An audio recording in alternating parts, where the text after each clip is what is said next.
Good afternoon, everybody, and welcome to a very special day as we celebrate our friend Walt Horan. Yeah, right?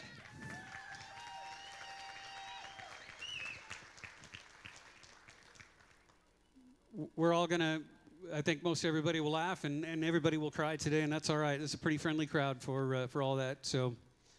if you have a chance to speak at some point today, and we sure hope you do, don't feel bad about that. This is the day to let it all hang out for a guy that always did for his friends, right? There are a number of things that are really special today, and also moving forward. We're going to remember Walt today, all of us right here, but moving forward, there are a number of things that several people have contributed to that are very, very special. And I did want to, number one, talk about Malaga Springs Winery. You may have heard that this is happening.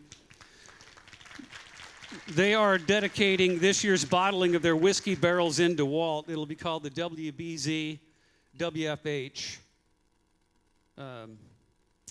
to commemorate Walt, and the release date is coming soon, so you can watch for more details. I want to go back over that. WBZ WFH. That's a mouthful. It only needs WTF to go with it. Okay, now listen, sometime through the day today, be sure that you sign the guest book. That's something that the family has asked that you do. And also, when you have a chance to do so, please check in at the selfie booth, get a picture, and then the family would also maybe like you to share that at some point. You can get on Walt's Facebook page and share that photo. That'll be also something that you can give back today for their memories going forward. I want to tell you about a business that Walt and Justin worked with called Odd Connects. And Gene kind of told me the story behind it, and they really helped the Horan Feevold Hearing Center be competitive in their marketplace. They're a buying team, but what they have done more importantly is established the Walt and Jean Horan Scholarship Fund. Students that are interested in the field of hearing and speech can apply for this scholarship at Walt's alma mater. Go Cougs, that's right, WSU. But wait, there's more, and I'll tell you more about it here in just a little bit. First, would like you to did I say thanks to Chrissy Port? Chrissy set up the photo booth back here, so thank you, Chrissy, for doing that. I'd like to have you take a look at the screens now, and I think you're going to enjoy the video that Kelly's going to help out, and Jean's longtime friend has put together. So enjoy.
day and days before. Sun is cold and rain is hard, and I know been that way for all my time. Till forever on it goes, through the circle fast and slow, and I know and it can't stop my wonder. I wanna know, have you ever seen the rain? I wanna know, have you ever seen the rain coming down on a sunny day? I wanna know, have you ever seen the rain? I wanna know, have you ever seen the rain coming down on a sunny day?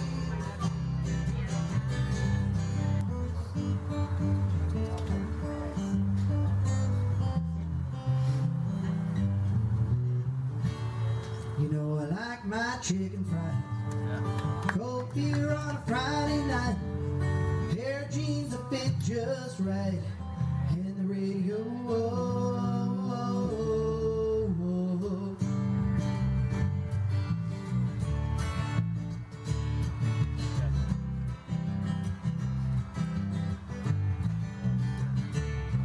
I was raised up beneath the shade of a Georgia pine, and that's home, you know. Sweet tea, pecan pie, homemade wine, where the peaches grow.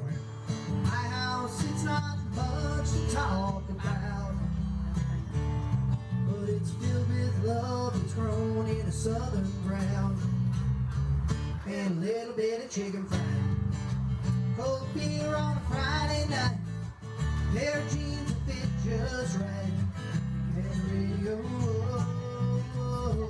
Like seeing the sunrise, see the love in a woman's eyes, feel the touch of a precious child, no mother's love.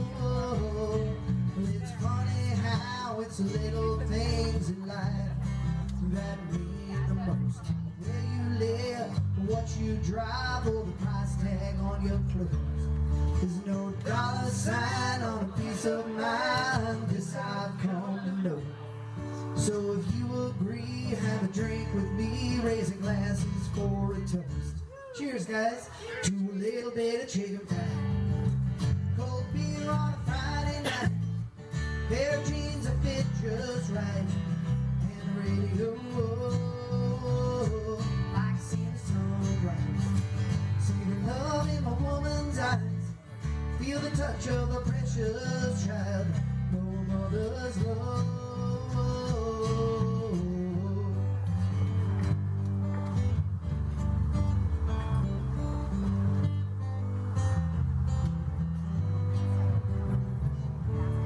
I thank God for my life, for the stars and stripes, may freedom forever fly, let it ring, salute the ones who died, the ones that give their lives, so we don't have to sacrifice all the things we love.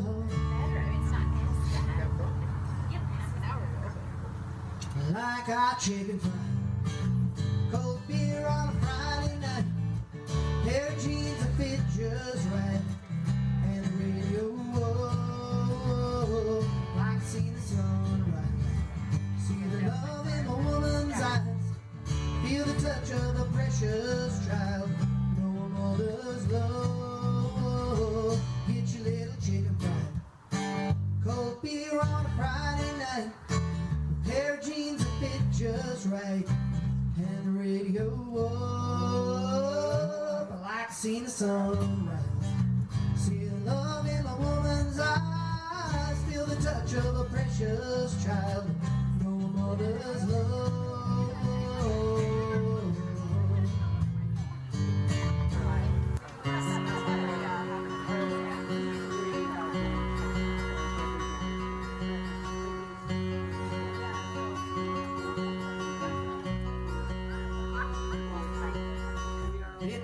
so low for so long. Nobody's singing the harmony, but they're just me and my shadow. No bass, no guitar, no tambourine, and I found you like a melody. You were singing in the same key as me. We had them dancing in the streets. I don't want to be a one-man band. I don't want to be a rolling stone alone, putting miles on a rundown van. Baby, we can take a road show on the road. I lay down the beat, you carry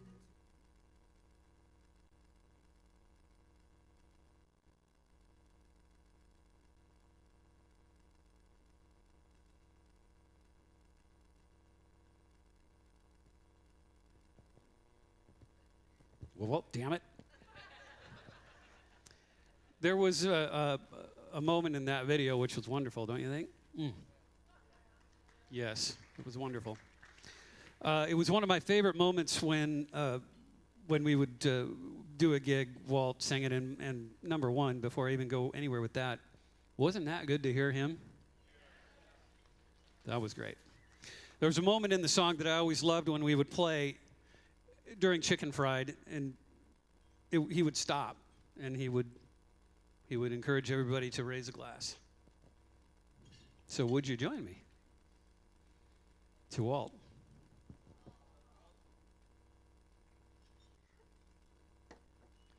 I mentioned this earlier. There was a number of very special things today and moving forward that are going to really celebrate Walt and who he was, and Gene and Walt together. Horan Estates Winery is created and will fund a new Wenatchee Valley Community College scholarship with proceeds from the Cab Franc that they have started in Walt's name.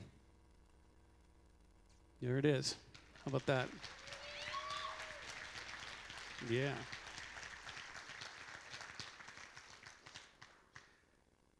This day put together by a number of volunteers that you've seen around, bustling around and taking care of everything. This is a really special day that a lot of people went to, a lot of work. How about a round of applause for everybody that's contributing here today?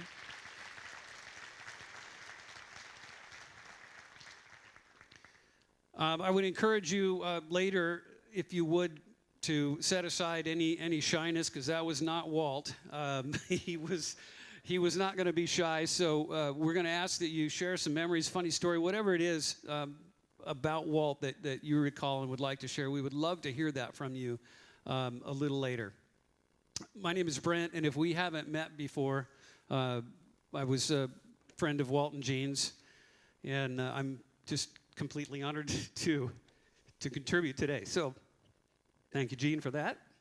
If ever there was somebody to celebrate, this is as good as it gets. So please share your special stories about this special man here in just a little bit. Walter,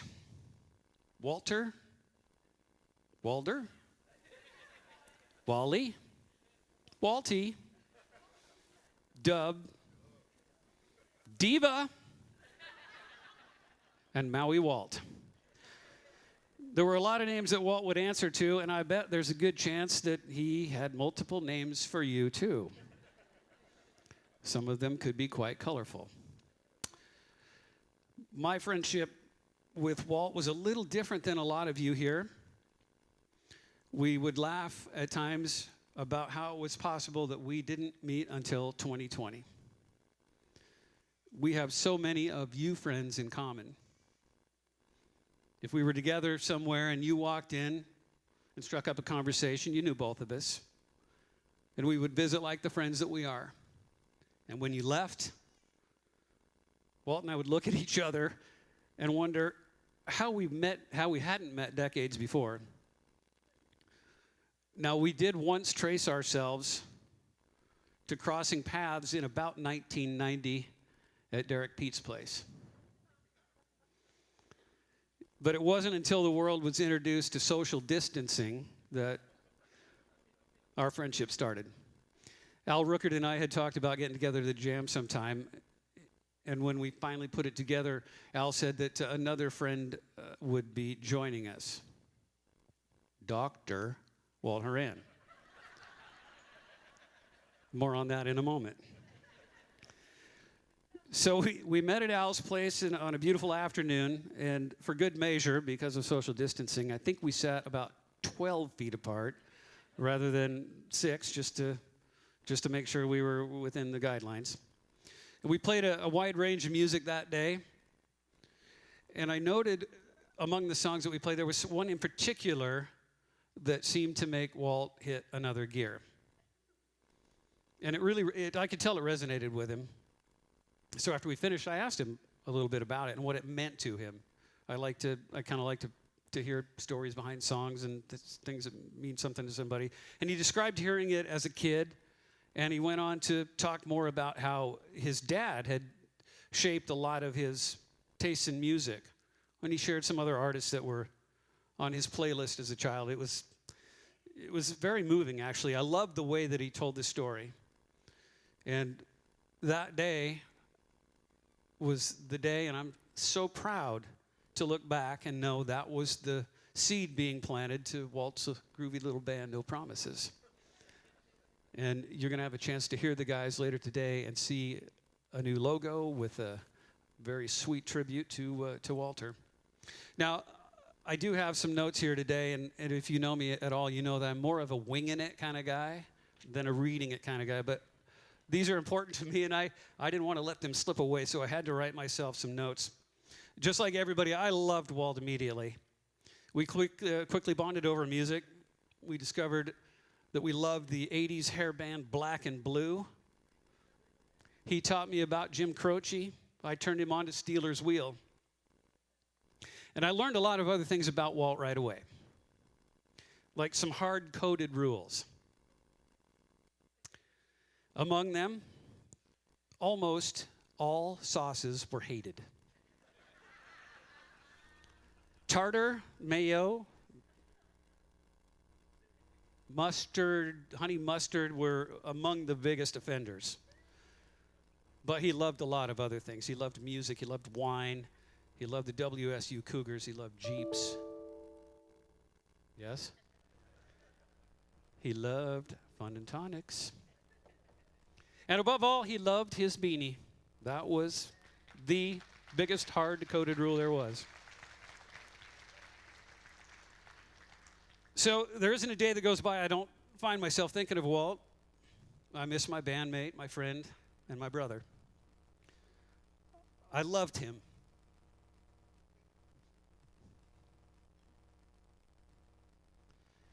And I'm so glad I got to have him. Now, I love sharing and hearing funny stories about Walt. And there's no shortage, as you know. I'd like to tell a couple of them that have special meaning to me. Like any brothers, we loved giving each other a good-natured bad time. He often reminded me that I'm not really a musician. I'm an effing drummer. And I took my turns on him, too. You remember this? Dr. Walt Horan. I love to refer to him that way.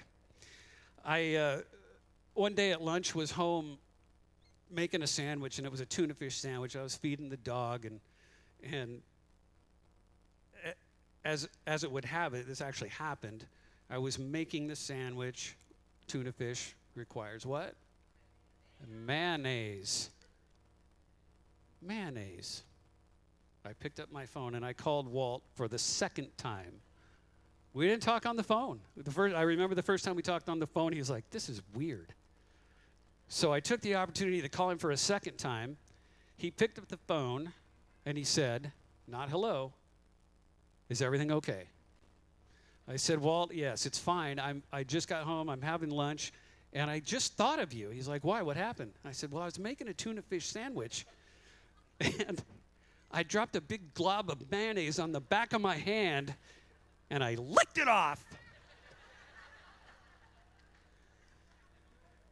I'm not sure that he forgave me for that. I heard about it a lot.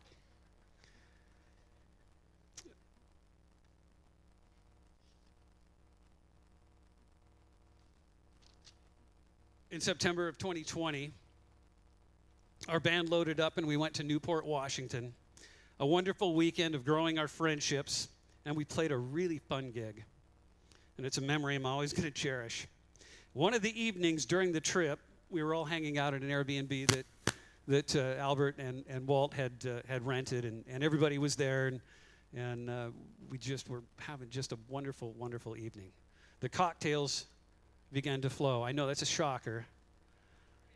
And Walt insisted that I have one of his gin and tonics, which I had no intention of having. I had not put gin over my mouth or through my lips since my 21st birthday. I thought it was the worst alcohol I'd ever tasted. Everybody in here has one of those. Most people are going to say it's tequila. But for me, it was gin. And hell no, I was not having a gin and tonic. He was relentless. He was not going to take no. So finally, I agreed, look, if I sip it, you have to finish it. That's as far as I'm going. He agreed to that. Damn it, he was right. It was really good. Today, the gin and tonic is one of my go-to cocktails. So, thank you, Walt. Now, this story is more about Gene, but it does involve comedic timing for Walt, and I don't know if he knew he had that. We were camping last summer together, and we had spots near one another, but we were kind of off doing our own thing. Walt and Gene were in their spot, and Holly and I were in ours, and I was outside at my truck getting something out, and a young woman came running up, running, frantic, and she said, "Are you a doctor?" If you know me well enough, you know that it was a struggle to not crack wise. So I asked her what was going on, and she told me that, that her husband was ill, and so I hollered for Jean a couple of times. And Jean poked her head around. She's like, "What's going on? Jean, we need your help." Jean and I ran, sprinting with this young woman to the campsite where her husband had fallen ill. Jean can move. I watched her run out in front of me. I don't know why I was running, but I just thought, well, I'm going to run.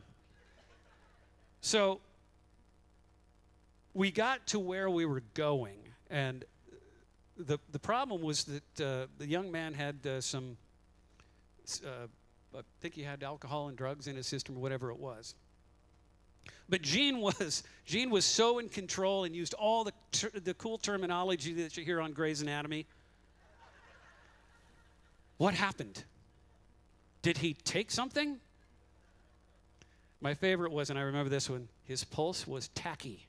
I thought, oh, she was amazing in this. So the young man had been out all day, and evidently he had been drinking alcohol. I think they smoked something. I don't know what they call that. What do you kids call that? He'd also apparently ingested a hallucinogenic, and he had passed out. He was out. Gene was on the phone with 911 and remained so calm and kept everybody in their group calm, because it was a frightening situation. It really was. The guy kind of came back to consciousness, and all was really well for the most part, other than he scared the crap out of all of his friends. About that time, Dr. Walt Horan came walking up. "Did somebody need a doctor?"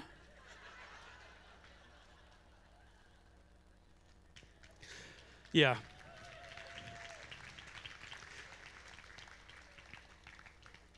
Walt quickly discovered the Achilles heel of my wife, Holly.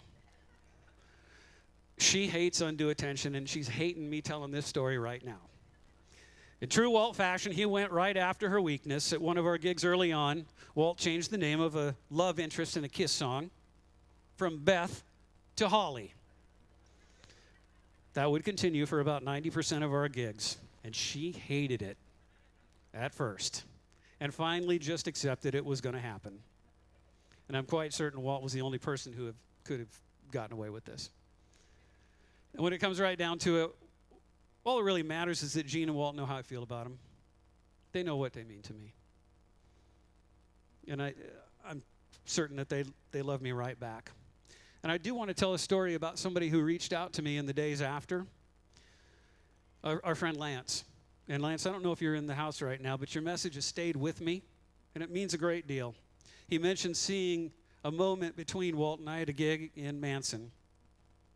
And he described the interaction between the two of us.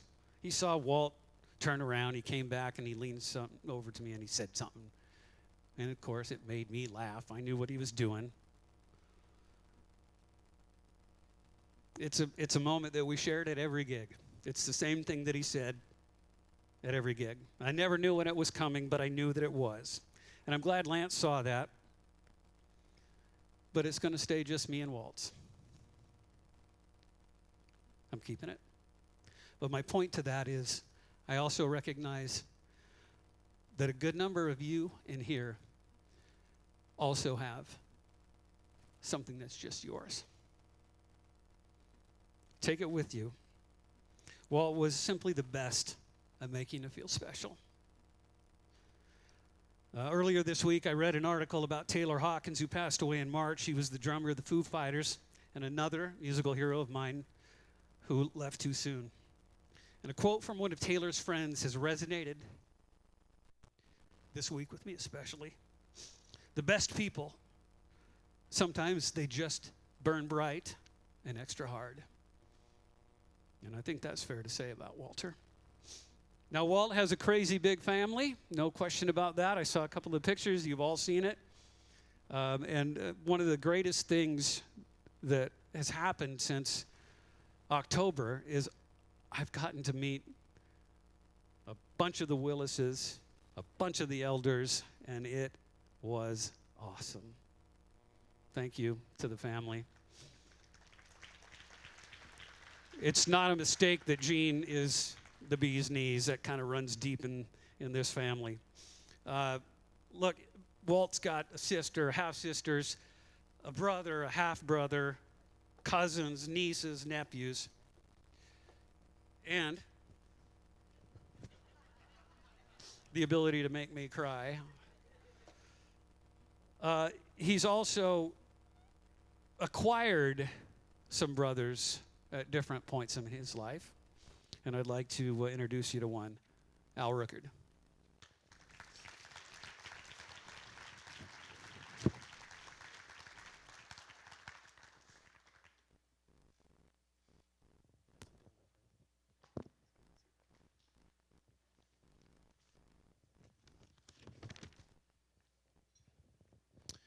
Hello. Nice job, buddy. So Brent talked about the many names of Walt. Walt, Wally, Walter, Doctor, the list goes on. But something that I kind of realized is what you call him, in a lot of ways, maybe was determined by what point in his life you met him. Derek Pete, Wally, right? College, Walt. Recently, Dr. Walter. You see, we all here have something in common. We understand and know Walt to be our good friend.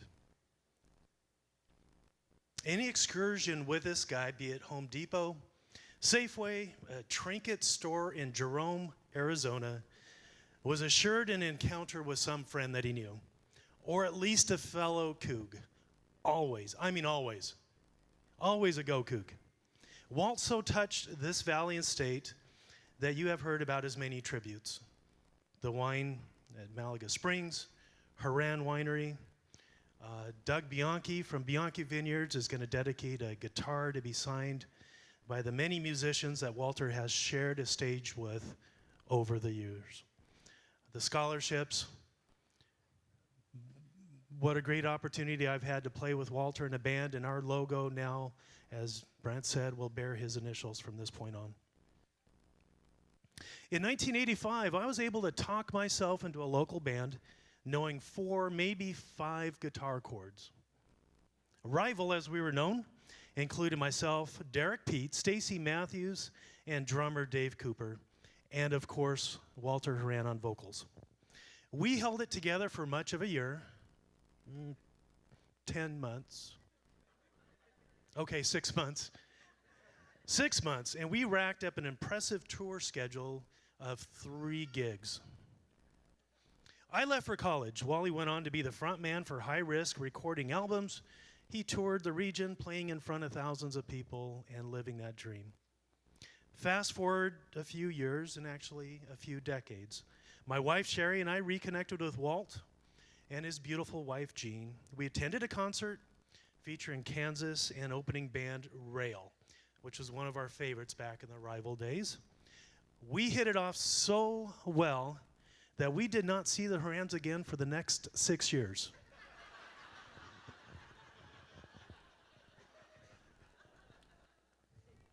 That hurts a little.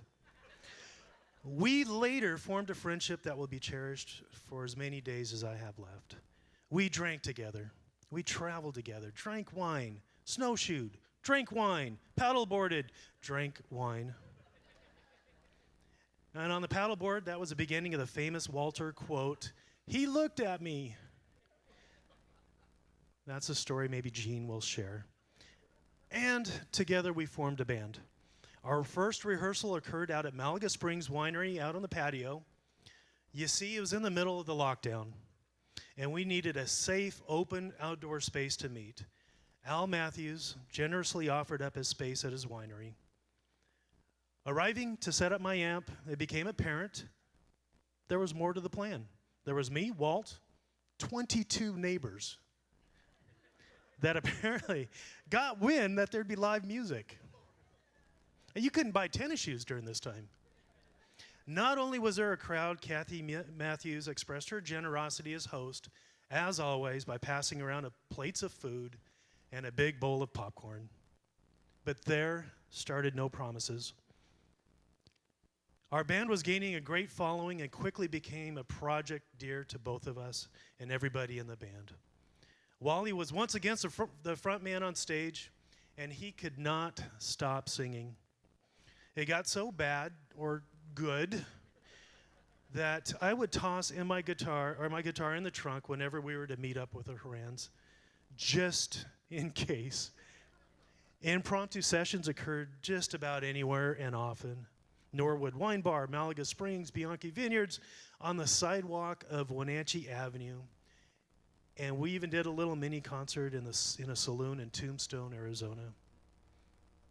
And I believe many of you have seen that too. I just came to see the joy that Walt expressed behind a microphone. We all see it. We all saw it. That guy meant to be a performer. And I truly thank God I got to be a part of it. To Walter Horan.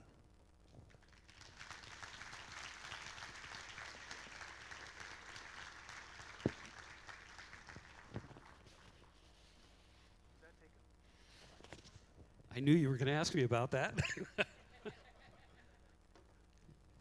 Well, we talked a little bit about the brothers that Walt acquired, and there were a lot of them. And let's have Virgil come up. Welcome Virgil Eagle, who's known Walt for a day or two anyway. And I'm taking this with me because this is the guy I'd be really worried about leaving my drink for.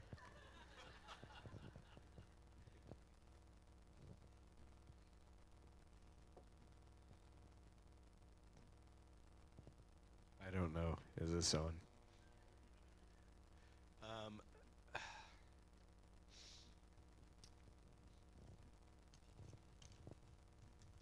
So as I say, I didn't know what I was going to say.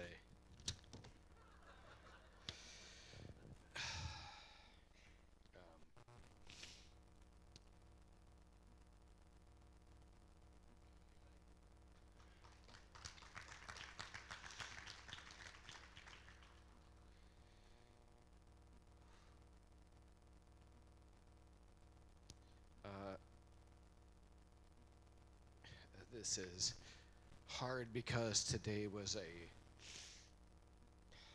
1-year anniversary to where we were actually drinking wine in Walla Walla today with Walt and Jean.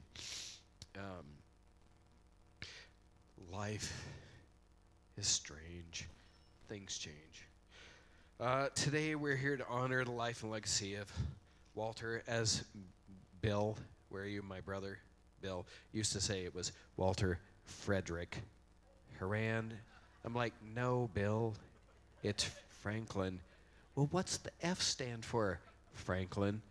Walter Frederick Horan II. No, that's not right.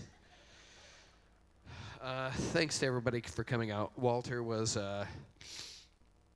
he was the best of,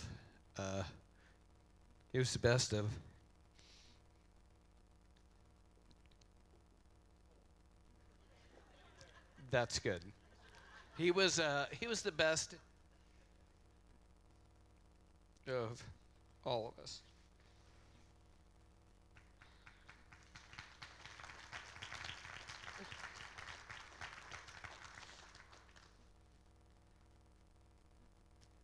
I've dreaded this for 7 months. Anyway, Walter was, he was the kindest, most friendly person you would ever meet. 100%. I don't remember the first time I actually met Walter. I won't sniff into the microphone anymore. Sorry, I'll do like this. How's that? So anyway, that's not important. What I will remember is, I remember seeing Walter at a Denny's, the Denny's parking lot, and he said, "Hey, what's going on?" And we were half loaded. It was, I don't know, 2 o'clock in the morning. And I said, "Hey, what's up, dude? Going to Ellensburg." And he goes, "Cool, yeah, me too." And I was like, "Oh, what?" I was like, "What's your name? Franklin? Fred? Frederick?" Bill said, "It's Walter Frederick." So anyway, so next thing I know, moved to Ellensburg, and Walter and I ended up, I was like, "Oh yeah, Walter moved down here. Maybe I'll see him." Well, I had signed up for some humanity class, and it was a sex roles in society. Well, Walter and myself were the only two people only two males in class, should I say. And so we, well, of course, that's the only class we didn't miss. So the teacher would say, Walter would come in, and I'd be like, "Dude, are you drunk?" And he'd go, "What?" And I'd say, "Sorry, you just smell a little bit like booze." And he's like, "No?" And I'm like, "Okay, cool." The teacher would go into, "Hey, all right, we're going to go through slang terms for this and that and whatever." And everybody would be like, "No, we only have 2. And Walter and I'd be like,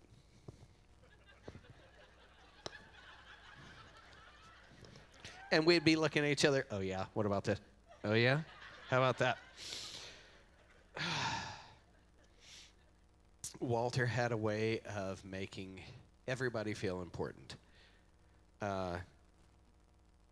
No matter who you were in his life, he made you feel like you were his best friend. Always. Anybody. Everybody says, I see people and they talk about Walter, and they all say, "He was such a great guy. I was a good friend of his."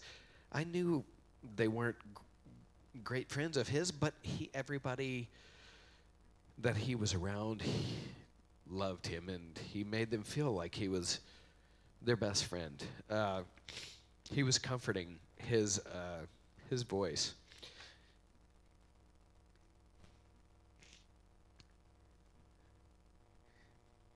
which of course was, see, I told you I wasn't going to go in there. His voice was his instrument. He was, his voice was, he always told me, if I couldn't sing, I wouldn't be in any band because I suck at playing guitar. So, sorry. I remember the first time growing up and I saw a set list for High Risk. And I was like, what? These are all the songs I listen to. Nobody can sing all these. Walter could. And he hit these high notes. I'm like, what are you going to do? You're going to give yourself polyps. Anybody who knows, I'm just saying. Hey. Walter was the ultimate showman. He was gifted at moving a crowd, always. He would come up to me.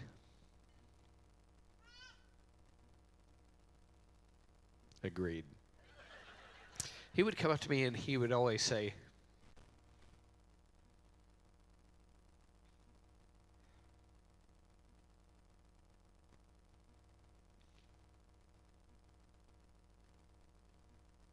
I'm nervous.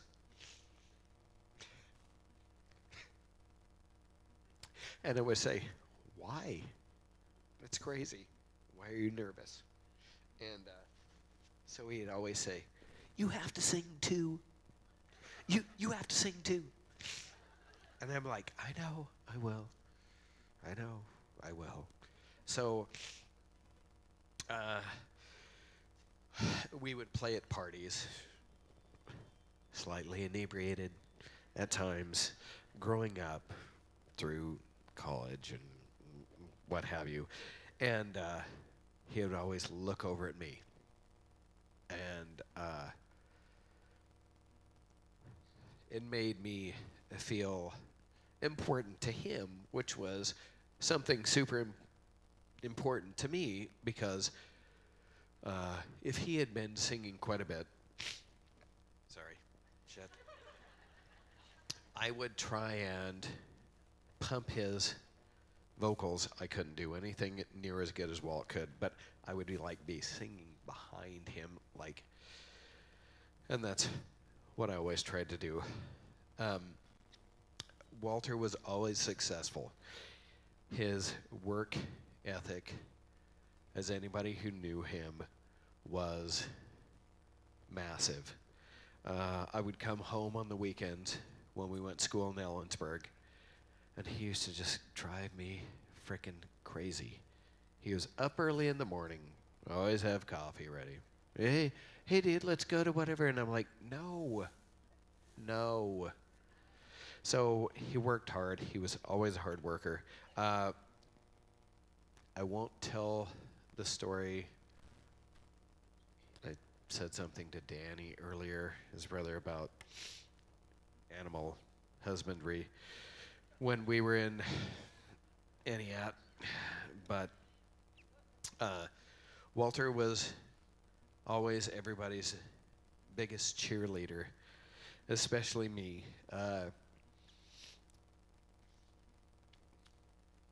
When there were things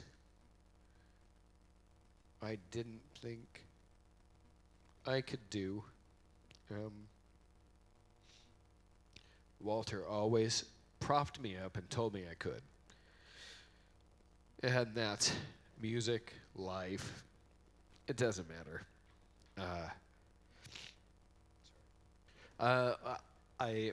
My favorite thing is everybody has Walter stories. I probably have more than most. There, some I won't mention, some I probably can't actually mention in public. Walter loved WSU. Everybody knows that. These are my WSU colors for Walter. Walter always got a kick out of me wearing a kilt. I was with Walter one time, and I had a purple kilt on, and I said, hey, what do you think? And he just looked at me and went,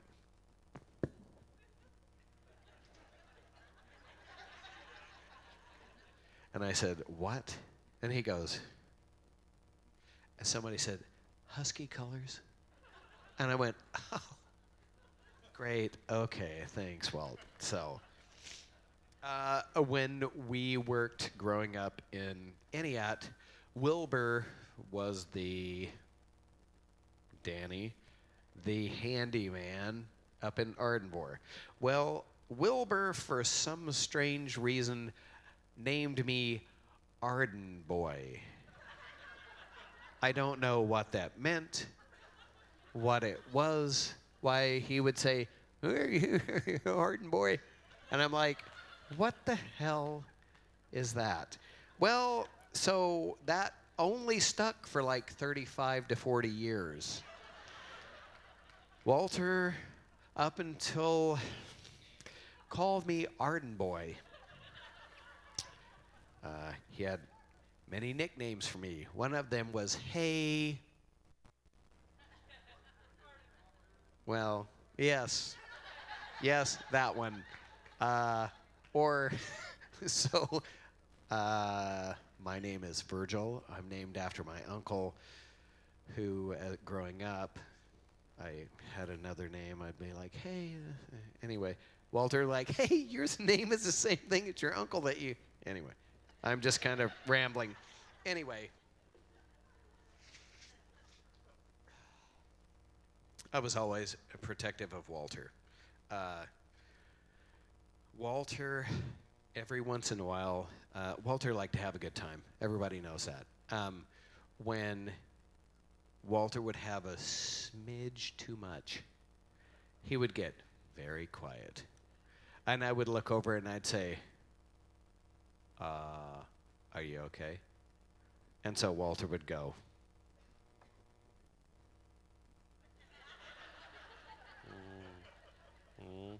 Jean knows. She's seen, well, yeah. And so I would say, are you okay? Anybody who knew Walter knew that he had the most expressive eyebrows of anybody in the history of the world. You could tell what he was feeling, what he was thinking, how he was doing, what's up. Hey, what's the stock market like? What's this? How's business? Hey, what's gas prices like? Off of Walter's eyebrows. I'd say, hey, how's it going, Walter? And he'd go. And I'd be like, oh, shit, something serious. What's going on? I'd say, how's it going? He'd go. I'd be like, oh, it's all good. Last year, had the joy of going on vacation with Walter and Jean, my wife and I. Went to Mexico. And where we stayed, everybody, when they go by, they say, Buenos dias. Cover their heart. Oh, Buenos dias. Walter would go by, and every time he would go by, they'd say, Buenos dias, senor. And he'd go, Buenos dias. And so every time we went by him, they go, oh, Buenos dias, senor. And he'd go, Buenos dias. And then he'd look at me and go, why do I do that with my voice? And I'm like, dude, I don't know. And so he'd go, me neither. And then somebody would go by and go, oh, Buenos dias, senor Horan. And he'd go, oh, Buenos dias. And so he asked me the whole frickin' time we were in Mexico. I'm like, Walter, I don't know. Why? I don't know why you're doing that. But why? I don't know, dude. Anyway, Walter, being one of the best people that any of us will ever know. He taught me many things. One of them was, and this one stuck out with me for everything I do, is stand closer to the mic. To me, I took that to mean stand up for yourself, stand up for others, stand up for what's right.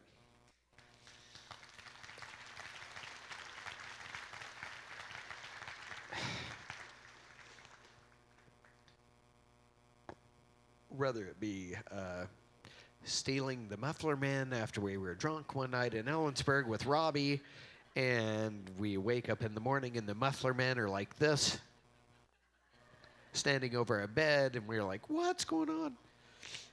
To just being able to talk to Walter, and we are all saddened by the loss of our friend. Walter would always say, love you, buddy. Whenever we'd go do something, he'd give me a hug. Love you, buddy. And I would always say, I know, dude, I know.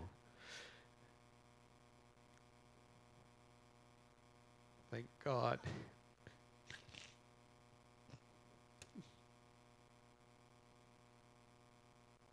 The last time I saw him, I said, I know, I love you too.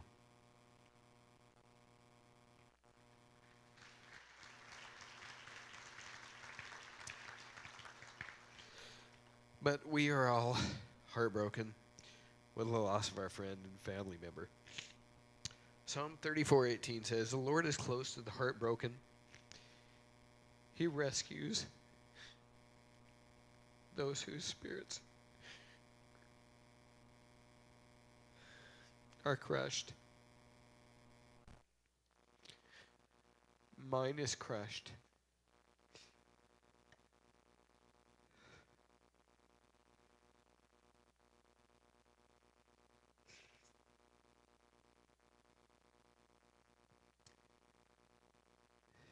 Buddy,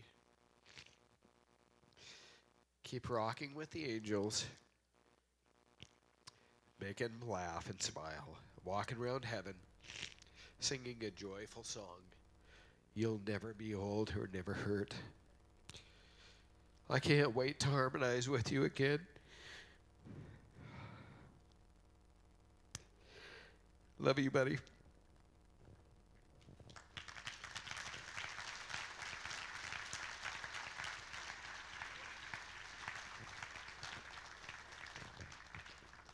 Well, you going to take those with you?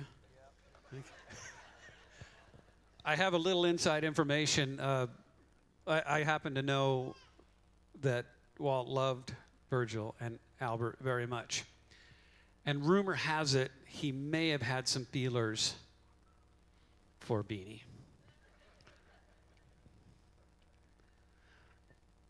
This is going to be a special moment, and I like to tell Jean over the course of the last few months that she is a rock star to me, how proud I am of her and how strong she is. And she would say, I don't feel strong. And I said, trust me, you are.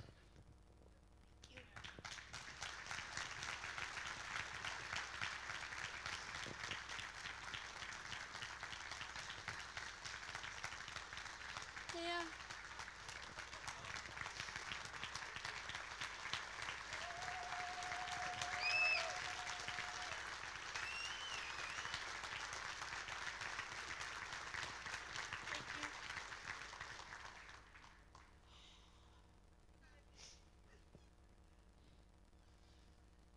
I've never used one of these.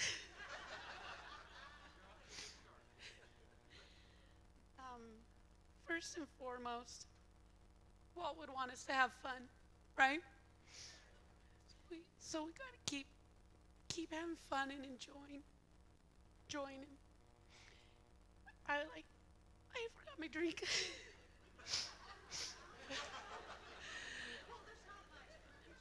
That's perfect. Can we have another toast to the man in honor, Walt Horan? Cheers to my Walter. I want to thank everybody that's here today. This is pretty amazing. Looking around the room and seeing everybody that's here for Walter. I know you're here supporting me, but man, that guy loved every one of you. And this room is evident of his love that he shared with everybody. It just goes to show what a wonderful person he was, inside and out. He managed to touch a lot of lives in his short time here. It's very evident. I want to thank everybody that's been by my side during this time. Whether it was a phone call, a lunch date, a dinner date, a text, everything has mattered. I don't want to be here without Walter, and you guys have helped me push through this. And I want you to know how important that is. There's a few points about my Walt. He spoiled me. He was the best husband. He spoiled me not with monetary things, but he spoiled me with love. Daily. He cooked.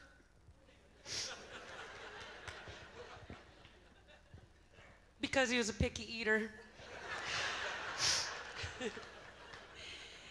He cleaned, but that was because he was a neat freak. But he made me coffee every single day and brought it to me, and he spoiled me with the simple things. He was also fun.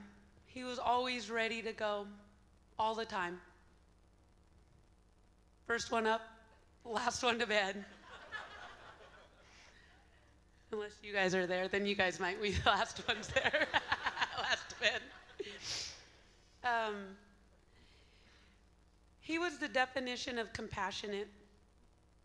He would always take the time to help someone out he knew was struggling. He would say to me, if I was struggling, he'd say, Beanie needs a hug. And I usually did. When he saw conflict, he would say, let's just hug it out. Now, mind you, that might have been with a group of dudes jeeping, and somebody had a discussion. He's like, come on, guys, let's hug it out. But he'd literally always do that, and throughout the years, they got used to it. And sometimes he gave the big old hug. He was a collector and a gatherer of friends. Marty coined that when she helped us write the obituary.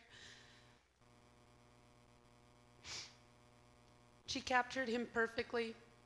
He brought people together. He didn't judge, and he didn't hold grudges. He always was smiling and happy. He was a hard worker. He felt that if you did it right the first time, you didn't have to go back and fix it. He carried that mentality with him socially. If you treated people right and you're stand up and you're honest, you didn't have to go back and fix it. He showed me that time and time again. Walter also had great hearing. This isn't good. I mean, it's good, but it's not good. It isn't good if you're across the room and you're talking about him, and all of a sudden you get a Beanie behave. And I was like, what? Doesn't need his own services. I was usually busted. But we were Team Horan, and we were always together, and he literally was my soulmate. He was my best friend. He was a positive person. He lit up the room. That's why everybody's here. There was a sense of calm when he'd show up. It'd be like, there's Walt. Now we can begin. Everything is going to be all right. Yeah. Walter had a lot of likes. A lot of them have been mentioned. But I don't know if you guys know that he liked vests.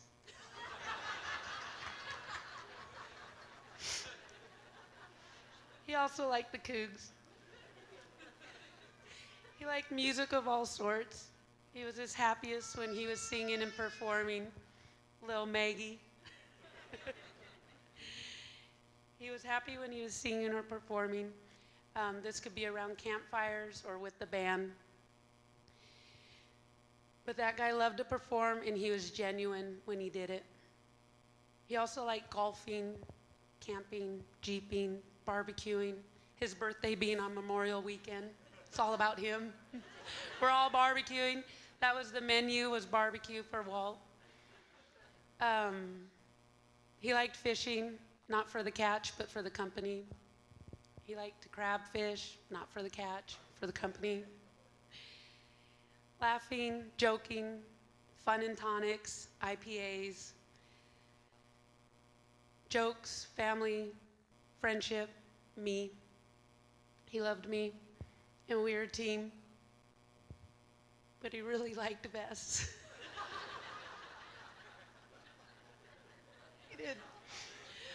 Walt had some sayings, and they're on the table. Second place is the first loser. Walt was very competitive. This might be a backyard soccer game against younger nephews that are 3 or 5, but he would slide tackle them. He also would say, boom. Lane, you can do it better. There we go. Usually followed by recognize. Recognize. Everyone has a crazy person in their family. If you don't know who it is, it's probably you. I was like, rude. Give a man to fish, he eats for a day. Teach a man to fish, he eats for a lifetime. Another one, because he was the first one up in the morning, whenever somebody would come get up, he'd go, morning. He was just happy to see somebody, morning. It usually wasn't me. I was usually the last one up when we were at family vacations. Another one he'd say is mout. He didn't want to say I'm out. It was always mout. Mout. Work smarter, not harder. And he loved I'm on vacation, not probation. Be like, I think you should go to bed. I'm on vacation.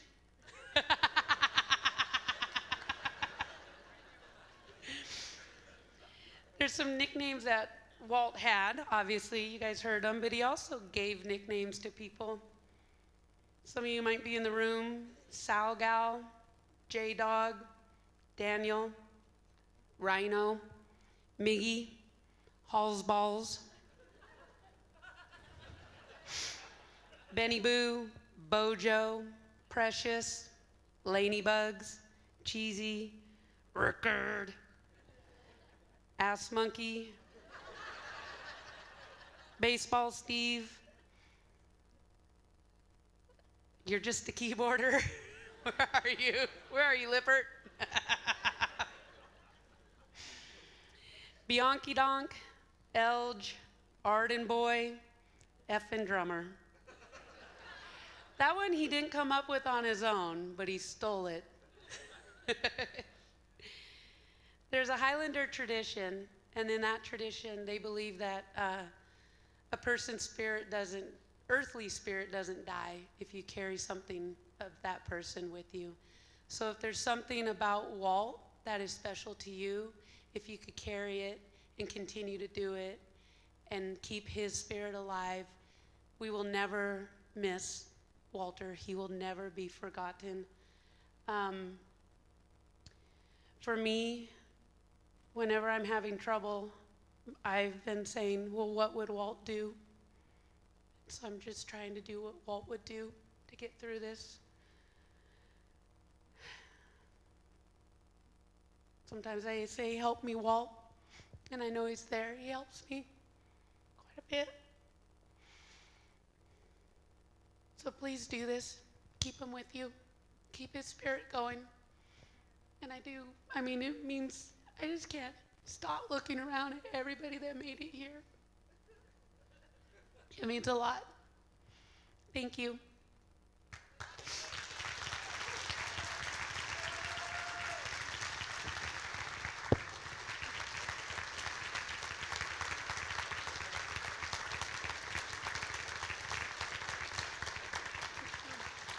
I have one thing. Walt, there was a song that I liked, and I never shared it with any boy because you always want a boy to dedicate a song to you. But if you share it with them, it loses the meaning. It's like, well, I told you that. You didn't come up with it on your own. But my song was Wonderful Tonight by Eric Clapton. And on our wedding night, I never told Walt this, but at the reception, Walt had snuck away, and he came back, and he started strumming guitar, and I just hear, and I was like, and Walter sang that song to me, and I just started crying, and my family didn't know, and so that was always kind of our song. We had a lot of songs, but he sang that song for me. So Albert has put together a little finger picking of it.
Thanks, Albert.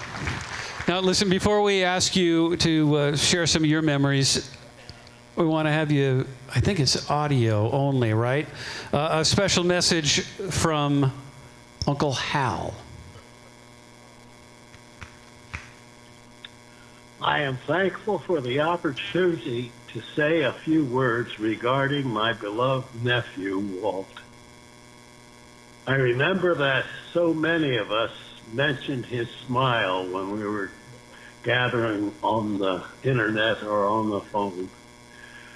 Beautiful and real, that smile. Then there was his big-hearted generosity and the ways in which Walt made each of us feel so special in his presence. His obituary summed it all up very well. Walt was a collector and a connector of people.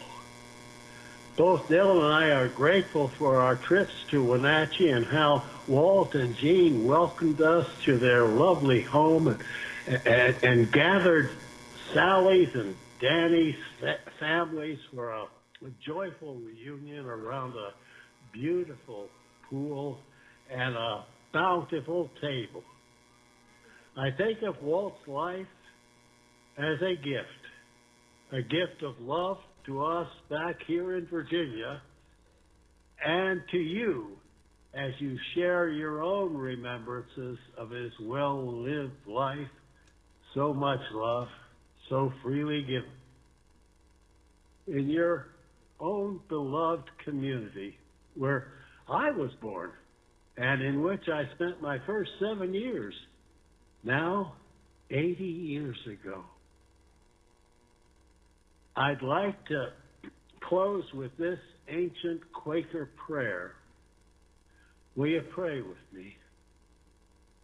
We give him back to you, dear Lord, who gave him to us.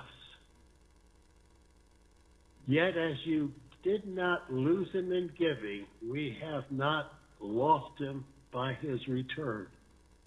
For what is yours is ours always, if we are thine.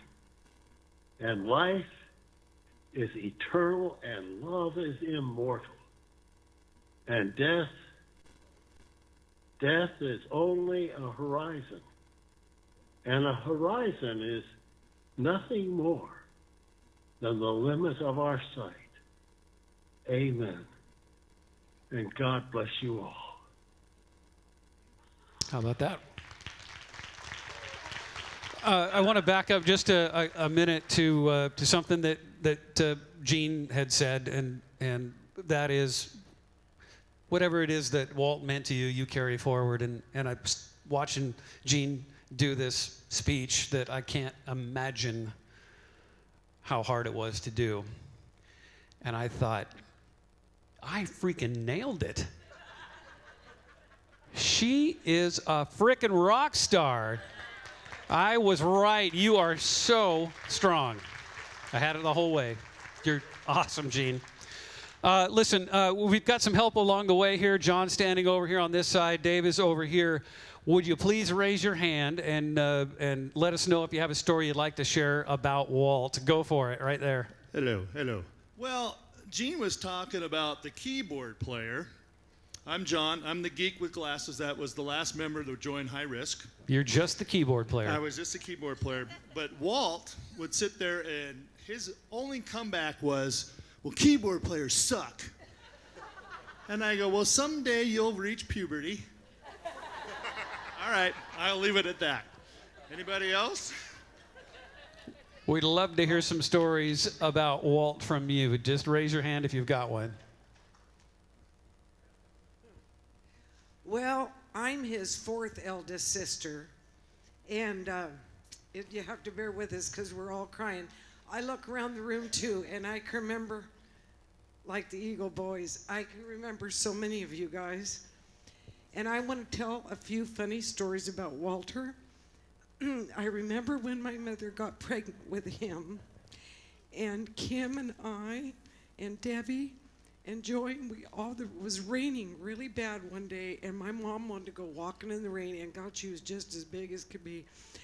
And that was a very cherished moment because Walter was a very special thing that brought my parents really together and solidified their marriage.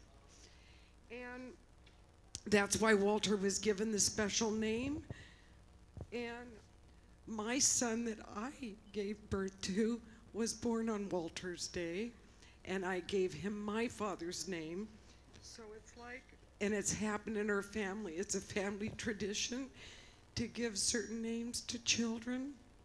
And one of the funny nicknames Walter had, oh, he's gonna kill me, because I know he's up there with my mom and dad, you know.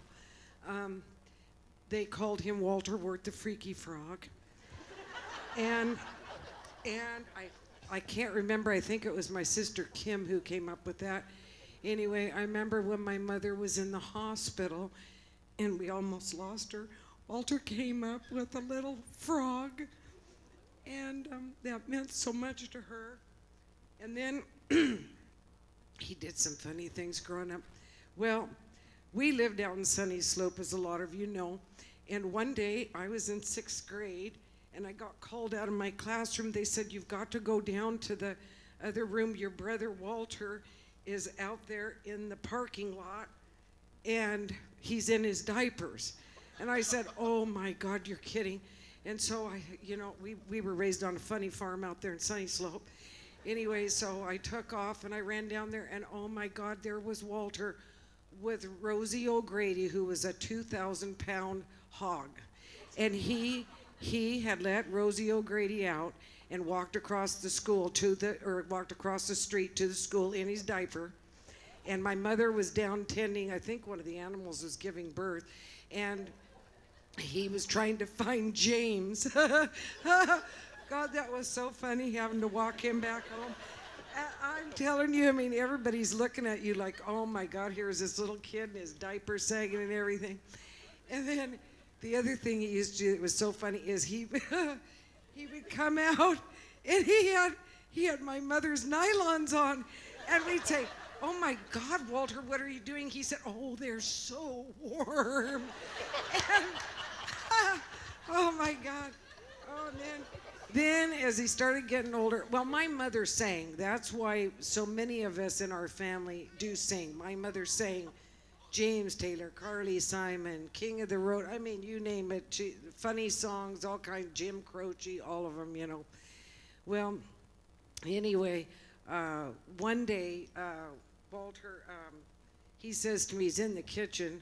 He says, I need you to cook some more food for me. And I said, why, Walter? You just ate. He says, because he says, I've got to get big like James so I can play football. I said, oh my God, oh my God. And Walter did. Walter had a very kind heart. He did not like conflict. He was a very neutral soul. And he will be missed deeply. I know all of us have different memories of him. For us, as his siblings, you know, remember all the funny things, all of you guys, the bands. I remember that one time when that young girl in high school got killed in that car accident, and you guys wrote that song, and Walter sang that song. And I cut hair for 18 years, and I remember cutting that mullet haircut. That is the funniest thing. When I look at those pictures, those were so popular. Everybody, and he did have gorgeous hair. Gene was lucky. He had really nice hair. Anyway, that's all I wanted to say. I just wanted to say on behalf to my brother that we'll always miss and love him. And I'm so sorry. I lost my mother to COVID too, so it's hard in our family because we lost two to it. And I'm lucky that I'm alive because I've had it twice. But anyway, that's all I wanted to say. Thank you for all of you for being a part of his life and this crazy family. Thank you. Got a couple more over here. Walt would not be happy that this side is not raising hands. I'm just saying. Because keyboard players suck. You people need to, you got stories over here somewhere. Somebody's got a story, but we'll go there first. Is it? Okay, it's on. I'm his niece, Rachel. I know, right? There's too many memories. He's one of my favorite uncles. Uncle Walter, with a D. Make sure you get that D in there. And growing up was hard for me because I have burns. I rock the robot leg now. And one of my first memories that I hold to the heavens for him is, this is gonna be funny, at the house on Sunny Slope, and all of us kids are supposed to be sleeping upstairs, and there's a rockin' party downstairs, and we all had a great idea to sneak down there because there's so many people, nobody'll know we're so short. And I had the great idea to knee crawl to the front of the crowd in front of the stage. And I think Walter was the first one that saw me sitting there, and he just winked at me and did, woo! It's one of the best memories of him. And I always hear him singing in my ear. And I have a daughter, Drea, and she loved him very much too. And so every time we're in the car, we're making Rockstar super videos, and he's in my heart. And I didn't get to talk to him in the last year, but because I'm just busy being a mom. But the last conversation I had with him, he said that I was one of the most amazing nieces he had, and he was proud of me, and I was a great mother, and to keep doing what I'm doing and rocking and rolling. And so I think everybody needs to know that. Anyway, love you, Uncle Walter.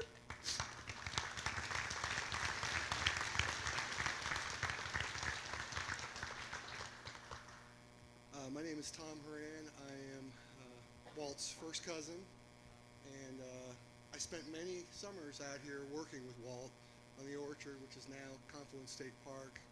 It was hard to drive through there today with all the memories of Walt and I semi-working. You guys have such a weird thing about Walt and I. We skipped work. We slept in the orchard. We went out and hang out by the river. We'd walk the trestle, which we survived. I can't believe we walked across there to get Dusty Burgers. And yes, I know, he stood in my wedding, and he's a neat freak and all that. But you all don't know, at 12 Verna, he was a slob. That kid was a slob. I met him. I was trying to be a cool teenager. Walt had a KISS t-shirt on. That's why I'm wearing the KISS t-shirt, to go to church. And I'm a PK. That was my dad that was talking earlier. I had to wear a suit. I was so envious of him and his tennis shoes and his Dusty Burger stained t-shirts. But that taught me to be myself. It really, the more time I spent with Walt, and it's just genuine. People liked him for him. He didn't have to dress up. He didn't have to act a certain way. You just liked him. You couldn't help but like him. You talk about the collecting and connecting of people. He came to my wedding. He stood in my wedding. I asked him to. And Danny and Sally came too. And it was just a wonderful time. But a couple months later, maybe years later, I'm talking to my best friend that was also standing at my wedding. He's like, oh yeah, Walt flew out and hung out in Wenatchee for 3 weeks. He's one of my best friends now. And I had no idea that they even connected. I'm also in Illinois. I lived in Illinois for 20 years. I'm sitting on the table with Dr. Cash and telling him about himself. He's like, yeah, I'm Washington State. I worked in Central Washington. Oh, do you know? He's like, Walt Horan? And I'm like, yeah. And he's like, yeah, I noticed your last name is Walt. I was good friends with Walt.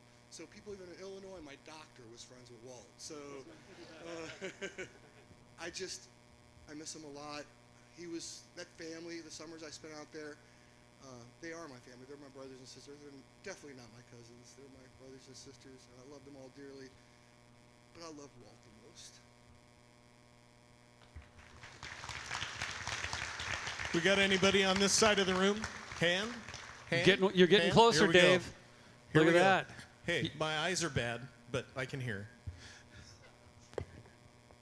I'm Jason. I had the privilege of playing with Walt and No Promises for a little while, and him telling us, that you could always do whatever, you felt you could do, and he'd make you do a lot of things you couldn't. And one of my favorite memories is Rhodes over there wasn't exactly comfortable with one song, and he didn't want to have us put it on the playlist, but of course Walt told him to put it on the fucking list. And that song was still on the list the last time we played, and that's just telling you to do what you weren't comfortable doing.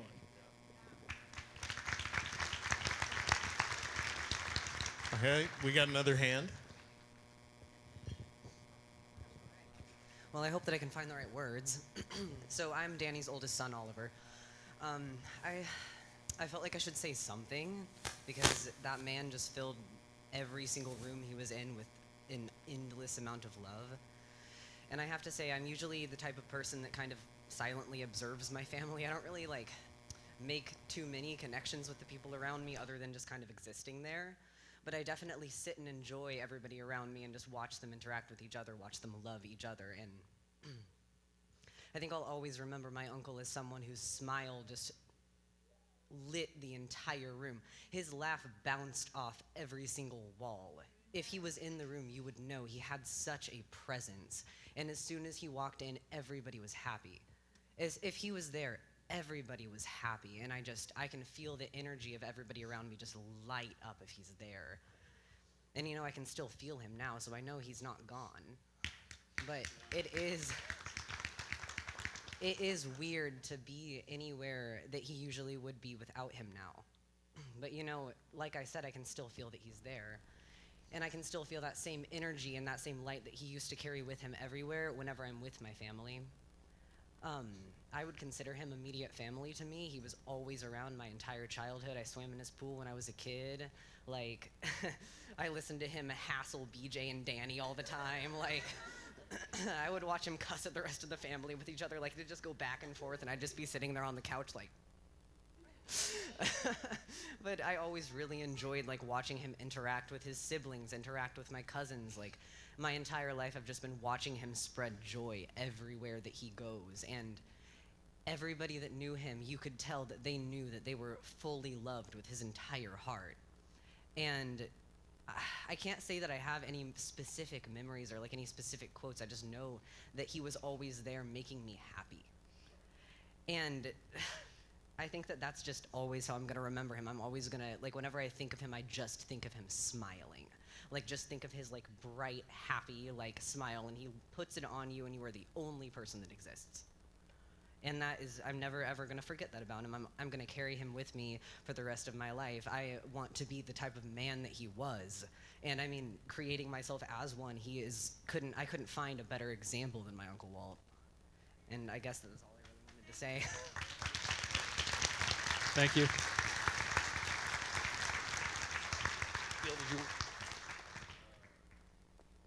But I got one here.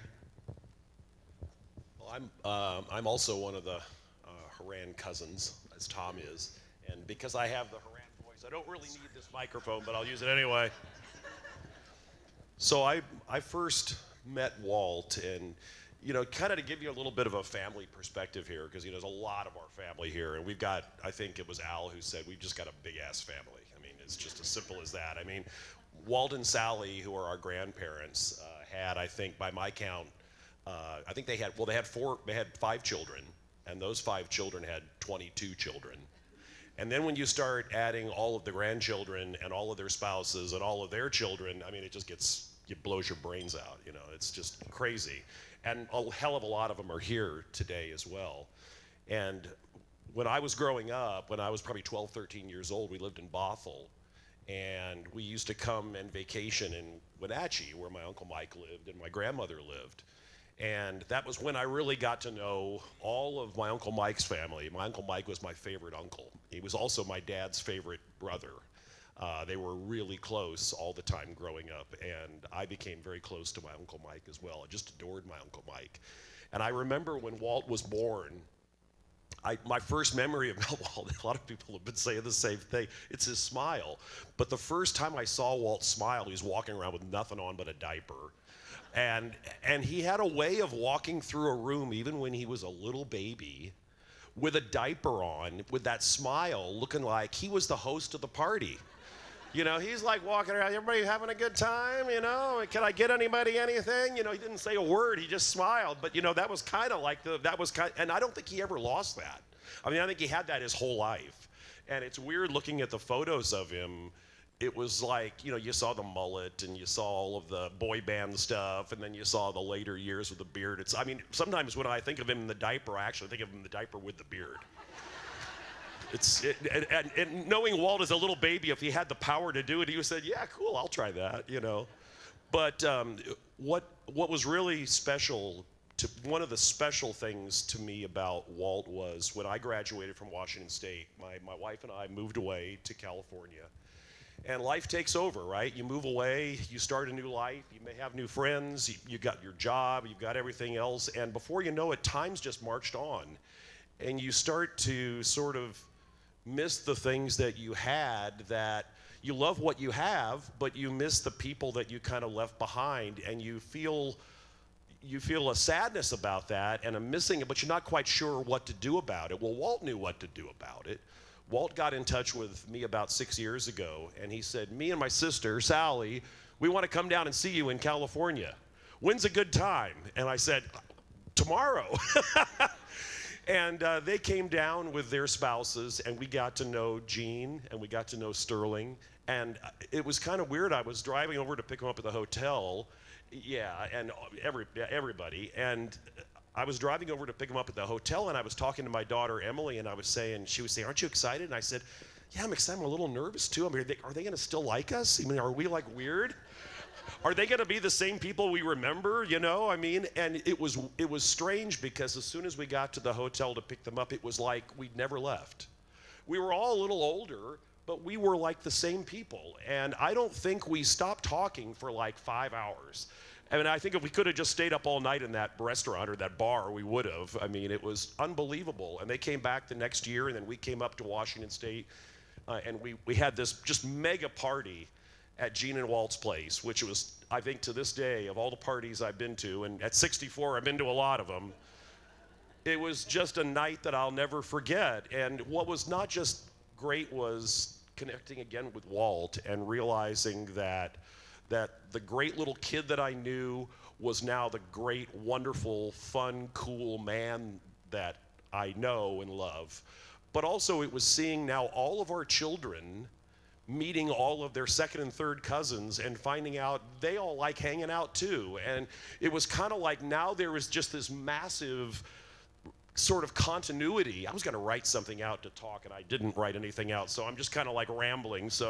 And I'm not very good at being brief, so I'll have to just have somebody steal the microphone from me. But what was amazing about it was that it was something that I'd kind of longed to do, but I'd never had quite the courage or the motivation or the impulse to do it. But Walt did.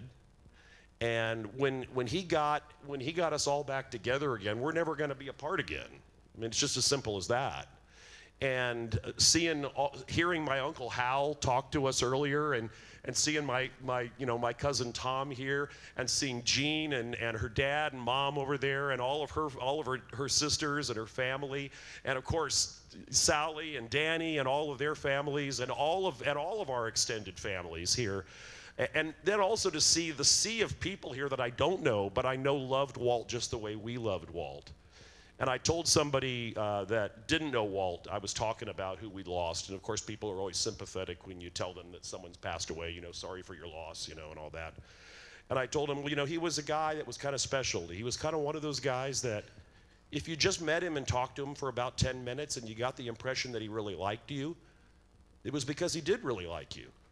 And if you really got to know him pretty well and you thought, well, I kind of feel like he's my best friend, he was your best friend, because Walt had a lot of best friends, and they was genuine. I mean, Walt was a genuine guy, and in a lot of ways, Walt was kind of the kind of man. He was really the sort of man and maybe not just man, maybe the sort of person that we'd all like to be.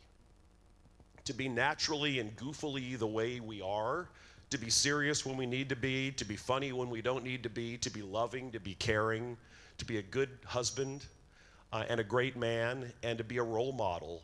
And that's not a hard thing to live up to, but for some reason to Walt it just seemed kind of easy. It just seemed to kind of come naturally to him. And I really can't believe he's gone.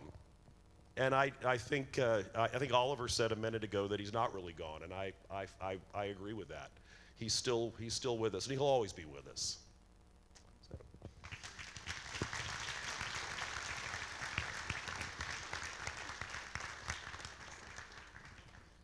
Okay, I just wanted to say I've seen Walter in a diaper many times. No, I'm just kidding. I won't be. I was up there talking. I'm not going to take them too much. But Walter, when we would come home and work in Ardenvohr on the weekends, I remember one time, and I will not be too graphic with it, we came back and we were loading hay one time, and I was shockingly enough, the thinnest of the bunch. And they're like, hey, get up on top of that thing and pull that tarp over. I'm like, I don't like heights. So, get up and do it. Okay, all right, I'll do it. So I did it. We're down taking a break, and I looked over, and I had never been around animals like Walter had his whole life. And I said, holy cow, look at the scrotum on that goat. And Walter says, you idiot, those are teats. And I was like, oh, that makes sense why there's points on them. And Walter said, what the hell, have you never been out here? And I was like, what? And he said, what? And I said, what? And it was, anyway, that's Walter in a nutshell. Everybody had a good time with Walt. He was a good guy.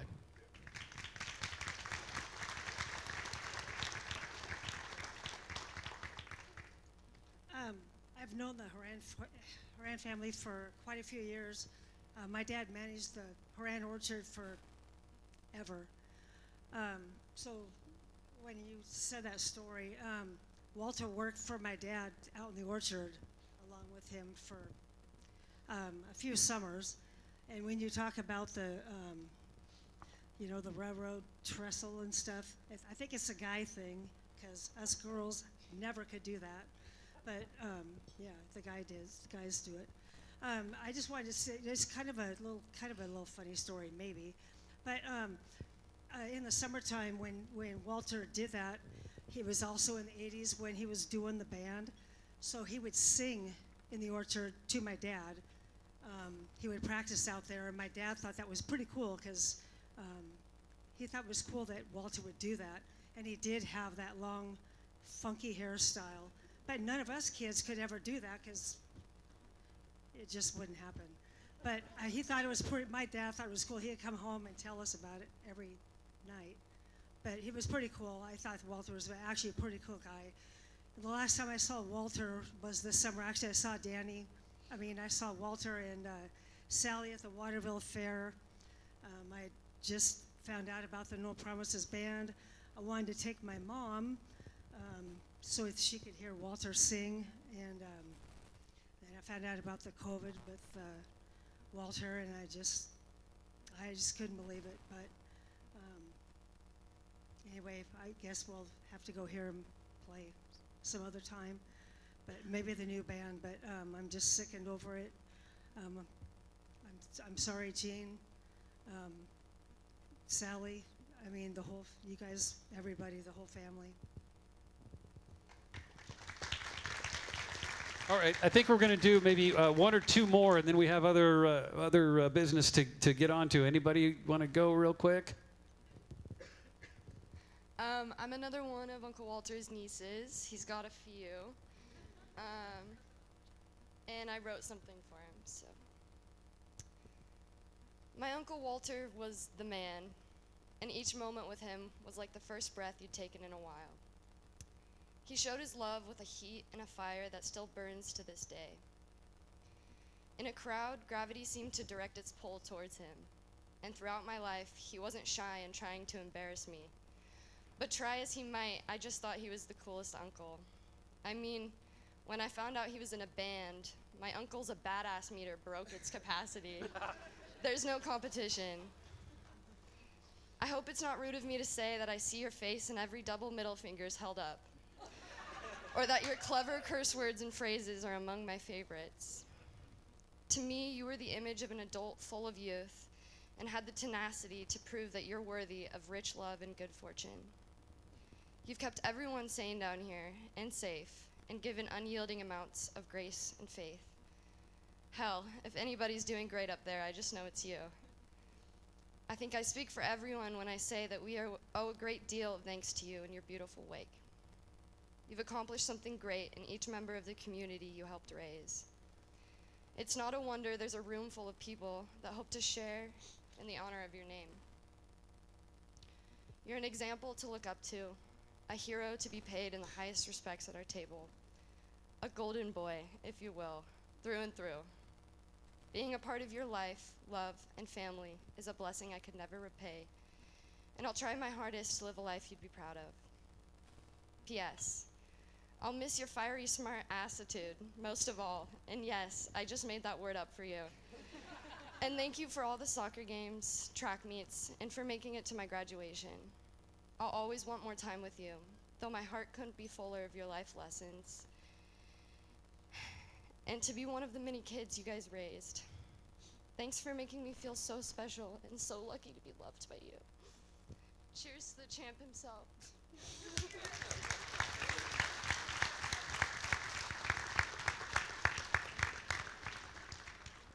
I don't want to tell this story, but Walt would want me to tell this story. Gene.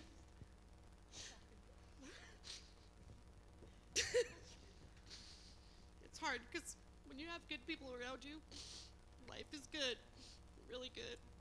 When they're gone, it's just hard. God damn it, people are good. We surround ourselves with good people. But this one time, when Mel split her pants, there was a time when Walt didn't drink, so he was our designated driver. He'd pick us up from Girls Weekend, Girls Night Out, and we all went down to a little place called 10 Below. And if you're a mom, you know when you get out, you act a little crazy. So we all went to 10 Below, and the dance floor was empty. Not on my watch. Saw these two guys standing there, and I said, "You want to dance? Let's do this. Play something." I don't know what they were playing. The two of us hit the dance floor, and I pop-locked and dropped a little too low and ripped my pants. I mean, ripped them. Backed up to Gene. "Gene, we got to go home." Why? I'm like, "It's time to go. I lost that dance off." Call Walt. So Walt shows up. We all get in the car. "How bad can it be, Mel?" I'm like, "Well," and he starts laughing so hard. He cannot speak. He's crying. I'm like, "It's bad. I need to go home, Walt." So he's just crying, laughing. I think we might have stopped at Taco Bell or something. And then we had to help our friend get in. I think it was snowing. So we got headlights on us, trying to get our friend Aaron into the house. I'm falling, pants everywhere. I look back, and he's just sobbing, crying, laughing. And the best part of the story is, in my professional life, if I ever met anybody that had Dr. Walter. "So you know Walt?" "Yeah, I do. He's a good friend of mine." "He said to ask you about a story." We haven't got there yet. I'm professional. So that's my story, and I know he'd be happy right. I'd say it. All right, we Cheers, have Walter. one more. Cool. All right, thanks, guys. My name's Lynn. Uncle Walter was my uncle, and I'm his nephew. And when I think about what to say, I really just want everybody to know the type of man he was and how you can be a little bit more of that, a lot more of that in yourself every day. Because there's no one like him on this entire planet, and there never will be. So I wrote something. as well. And my sister's a rock star. I just have to say that first. She killed it. Uncle Walt is a rock star. Every time you saw him, he would stand tall, chest out. His glasses usually on. I don't think he ever left a house or entered another room without like a grin. And when he hugged you, he held you so firm and he let you know that he was there. Every single piece of him was there too. And losing Uncle Walt, I was thinking about it, and it's kind of like being on a really sunny day and then out of nowhere it just goes dark and you're like, what the hell? Like, where's the sun at? And everyone's pissed for a while because the cloud's there and you can't make the cloud move. And that was so sudden for everybody here. And when I feel like this, I come back to what Uncle Walt left behind for all of us and who he was and how he really treated others. He was home for many of us, a person who would welcome you with full acceptance and love every single piece of you. Uncle Walt would crack jokes, he would prod you, he'd keep teasing you until you let your spirit out and you joined in on the fun. He supported everything you did. He was there, he was at basketball games, at shows, graduations, soccer games for Ireland, Kayla's basketball games. He was a staunch, diehard Coug fan. Band member, uncle, brother, friend, husband. Uncle Walt found joy in the bonds. He loved people. I think it's pretty cool that a man who dedicated his life helping people to hear chose to listen over and over and over again. Anything you worried about, Uncle Walt listened and helped with a steady hand and empathetic heart. It was never about himself, always about us. Uncle Walt was the life of the party. He taught me to take things easy and that the time that you spend with others is for laughter and is for peace. He's this light shining in the midst of us, the guy you couldn't wait to talk to at the party. He'd fill you up and you'd walk away better than when you came. And the way to get this cloud to move and get some good sunlight in is to follow in his footsteps. Love the person next to you. Go to the birthday parties. Go to the dance recitals and basketball games. Throw the parties. Take the risks. Crack the jokes. And please don't be afraid to look like an idiot. That's where you're at your funniest and your best. Love one another deeply. Time is finite, so live every moment with the grin that you have. Live it like a rock star.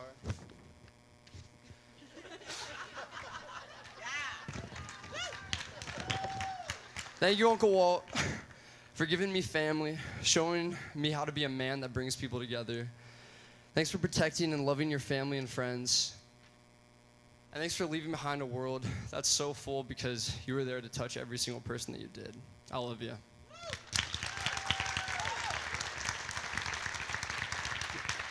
That was wonderful.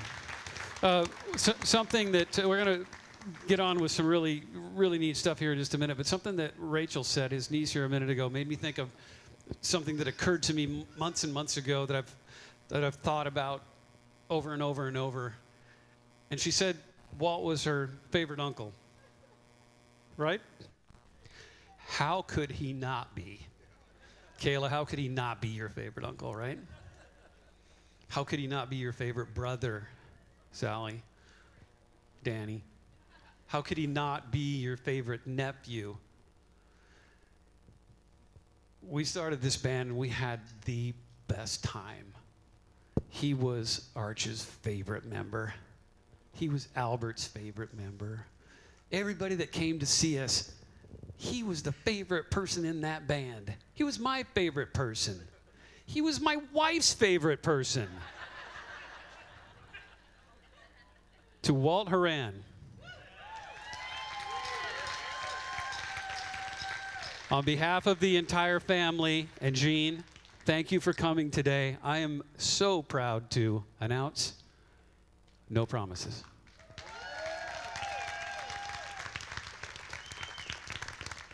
So I know a lot of you guys don't know me. I'm new to the area.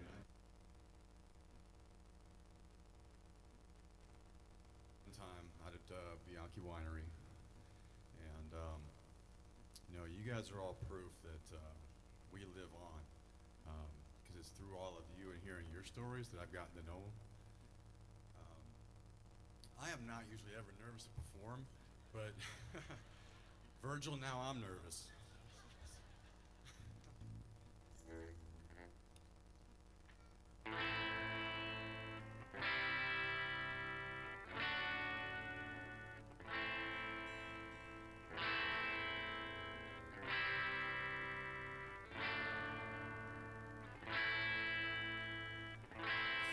Miles on the Gulf Stream, I hear the south wind hum. Bridges getting lower, shrimp boats coming home. But the old man down in the quarter slowly turns his head and takes a sip from his whiskey bottle, and this is what he said. I was born in the rain on the punchy train underneath that Louisiana moon. I don't mind the strain of a hurricane. They come around every June. The high black water, devil's daughter. She's hard, she's cold, and she's mean. But nobody taught her it takes a lot of water to wash away New Orleans. Chicago, he gon' set that city right. He said it needs to be at least 3 feet higher. It won't make it through the night. But the old man down in the quarter said, don't you listen to that boy. The water be down by the morning, and he'll be back to Illinois. 'Cause I was born in the rain on the punchy train underneath that Louisiana moon. I don't mind the strain of a hurricane. It comes around every June. The high black water, the devil's daughter. She's hot, she's cold, and she's mean. Nobody taught her it takes a lot of water to wash away New Orleans.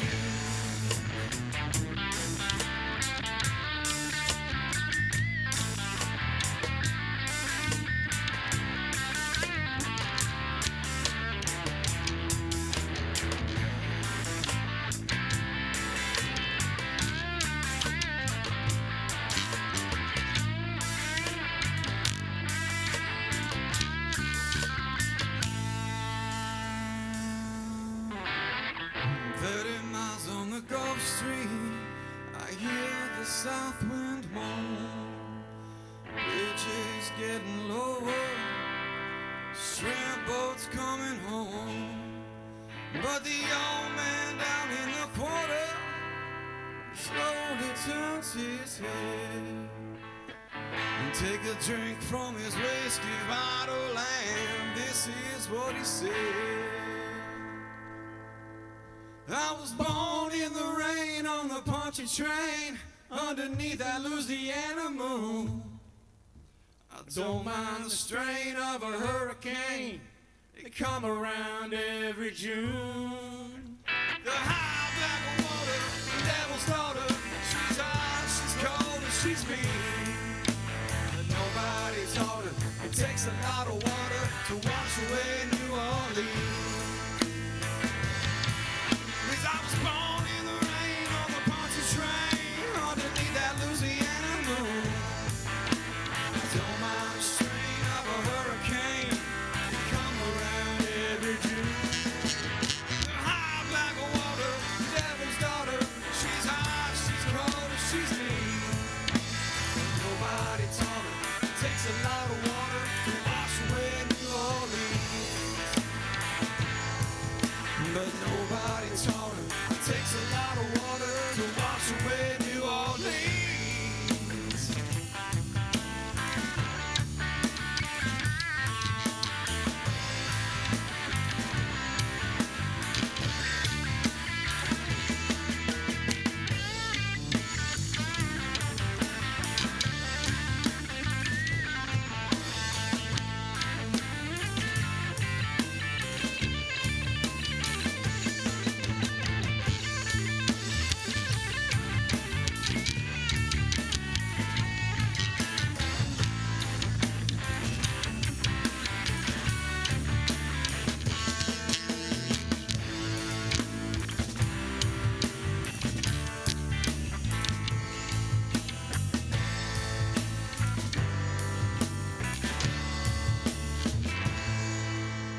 your freedom.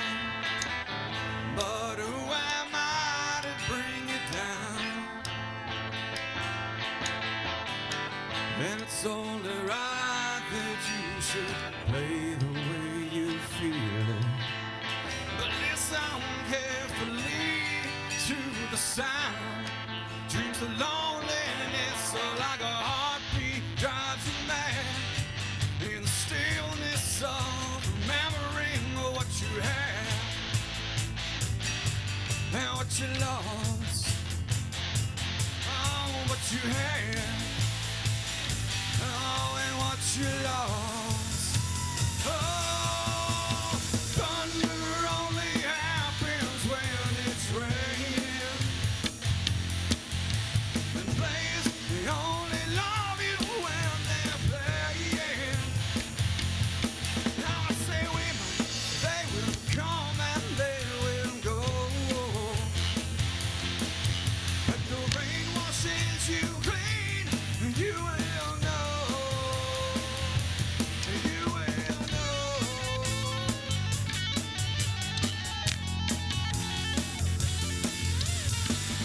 Now here I go again to see the crystal vision. Lord, I keep my visions to myself. But it's only me who wants to wrap around your dreams. But have you any dreams you'd like to share? Dreams of loneliness are like a heartbeat drives you mad. In the stillness of remembering what you had. Oh, and what you lost. You know what you had and what you lost.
Behold the grand unveiling. We're still no promises.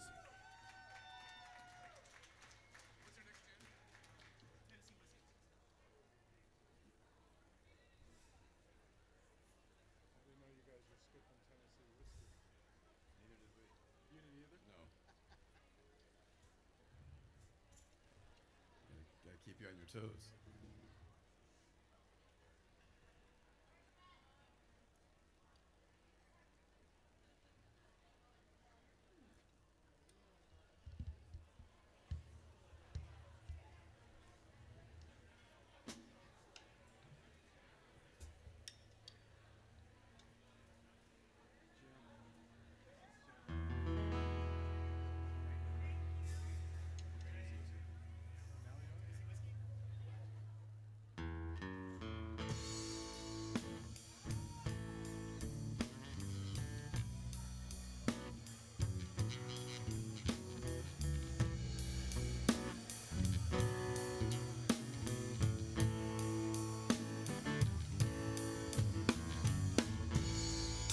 You spend my nights out in the bar room.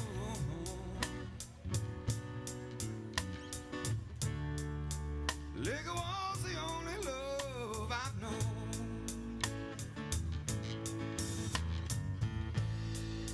But you rescued me from reaching for the bottle. Brought me back from being too far gone.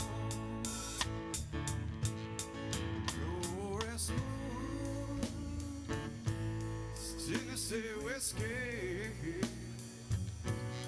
you're as sweet as strawberry wine. You're as warm as a glass of brandy. Honey, I stays on your love all the time.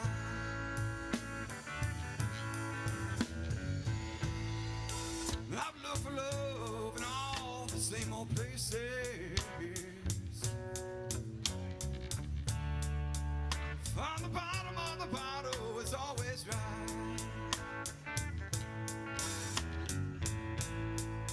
But when you poured your heart out and I did not waste it, 'cause another like your love to get me high. You're as smooth as Tennessee whiskey. You're as sweet as strawberry wine. You're as warm as a glass of brandy.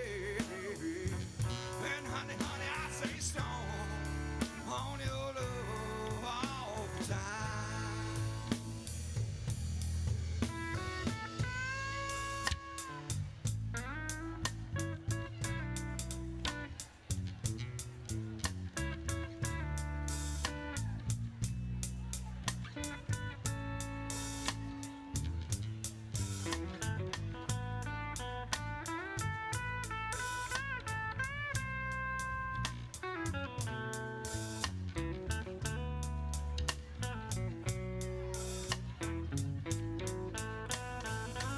You're as smooth as Tennessee whiskey. You're as sweet as strawberry wine. You're as warm as a glass of brandy. And honey, I stay stoned on your love all the time. You're as smooth as Tennessee whiskey. Tennessee whiskey. Tennessee whiskey. You're as smooth as Tennessee whiskey. Tennessee whiskey. Tennessee whiskey.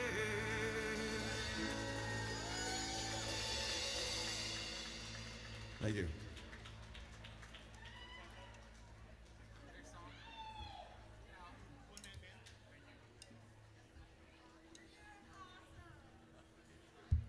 Thank you. You know, there's a ghost in the machine here. What's going on? Okay.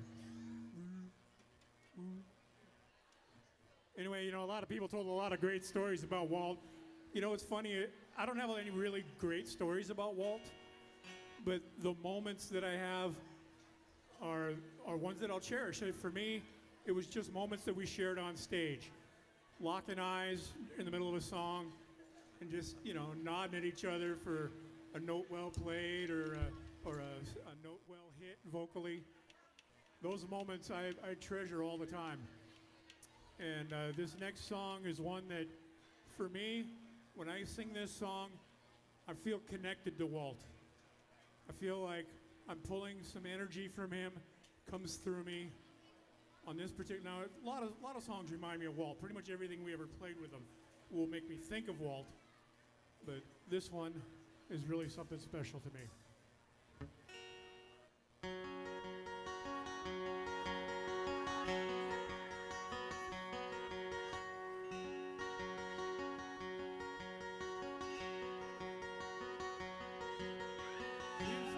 Solo for so long, nobody's singing the harmony. Up there just me and my shadow. No bass, no guitar, no tambourine. And I wanted like a melody. You were singing in the same key as me. We had them dancing in the streets. I don't wanna be a one-man band. I don't wanna be a rolling stone alone, putting miles on a rundown van. Maybe we can take our own show on the road. Carry the beat, carry the tune. We'll get tattoos and we'll trash hotel rooms. Honey, take my hand. I don't wanna be a one-man band.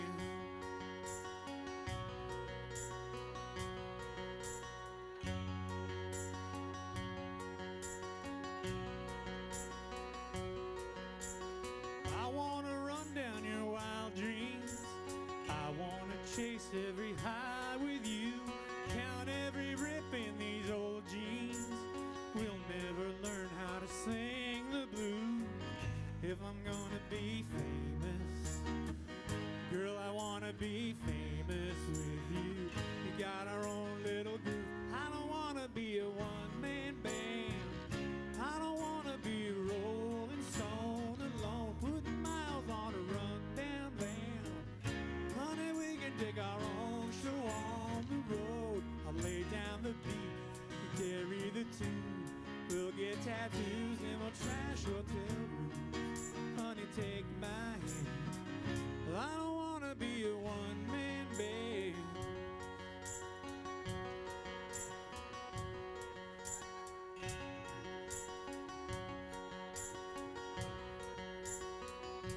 The spotlight goes cold, the curtains come down.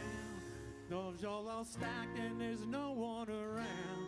Nobody's paying, we'll still be playing.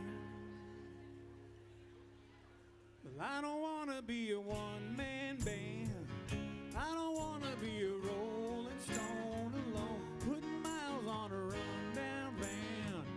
Maybe we can take our own show on the road. I'll lay down the beat, you'll carry the tune. We'll get tattoos and we'll trash hotel rooms. Honey, take my hand. I don't wanna be a one-man band. I don't wanna be a one-man band. Ooh.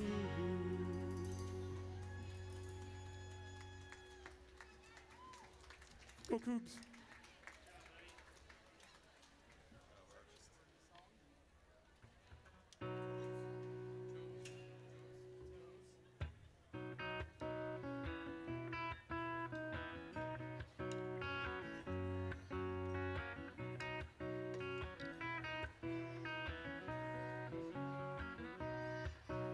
Get my toes in the water, ass ass in the sand, not a worry in the world, a cold beer in my hand. Life is good today. Life is good today. Well, the plane touched down just about 3 o'clock. The city's still on my mind. Bikinis and palm trees dance in my head. I was still in the baggage line. Well, concrete and cars are their own prison bars, like this life that I'm living in. With the blame from me father, I'm surrounded by water and I'm not going back again. I got my toes in the water, ass in the sand, not a worry in the world, a cold beer in my hand. Life is good today. Yeah, life is good today. Adios and vaya con Dios. Yes, I'm leaving GA. And if it weren't for tequila and pretty senoritas, I'd have no reason to stay. Adios and vaya con Dios. Yeah, I'm leaving GA. I'm gonna lay in the hot sun and roll a big fat one and grab my guitar and play.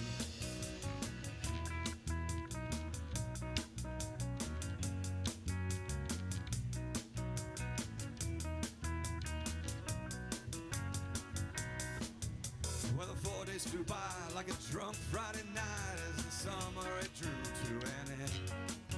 And they cannot believe that I just couldn't leave, and I bid adieu to my friends. Cause my bartender, she's from the islands, her body's been kissed by the sun. And the coconut replaces the smell of the bar, and I don't know if it's her or the rum. I got my toes in the water, ass in the sand, not a worry in the world, a cold beer in my hand. Life is good today. Yeah, life is good today. Adios and vaya con Dios. A long way from GA. Hey, all the muchachas, they call me Big Papa when I throw pesos their way. Adios and vaya con Dios. A long way from GA. Hey, boss, do me a favor and pour me the Jaeger. I'll grab my guitar and play.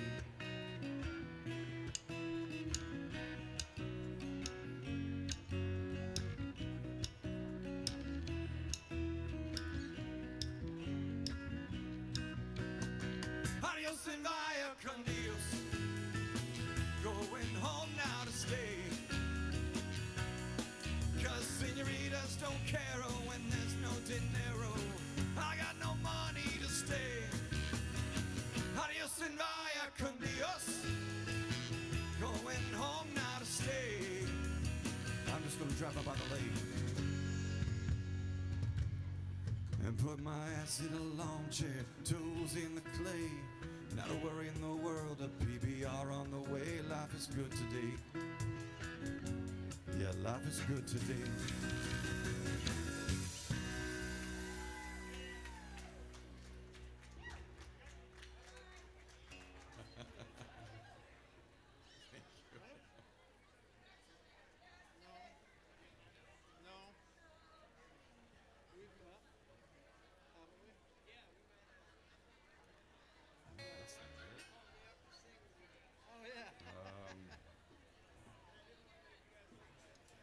You know, everybody talked about a lot of Walt's qualities, and it's funny because, you know, I only knew him for about a year.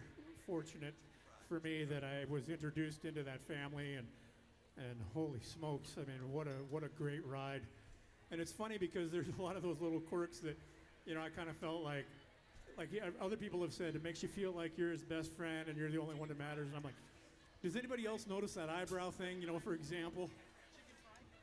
And so it's been great to hear that everybody else shares in a lot of those little things that I noticed about him in my time with him. But one thing that I don't think I've heard anybody mention today is that Walt had this really unique ability. You know, he looked at life through the eyes of a child. You know, it may have been a mischievous child, but it was still a child. You know, so many times his eyes are filled with wonder. He wanted to learn. He wanted to grow. And you know what? Mission accomplished. Everything that man, I think, ever set out to do in terms of, you know, how to conduct oneself as a human being. He did it, and we're all proof of his lasting legacy, and we'll carry him with us forever. This next song is one of his favorites, too. He had a lot of favorites, but I know he really enjoyed doing this one.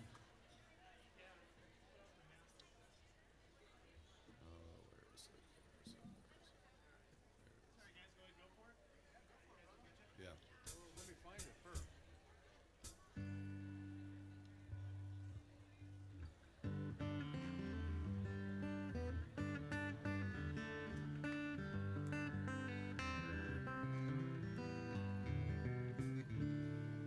You know I like my chicken fried, cold beer on a Friday night, a pair of jeans that fit just right, and the radio.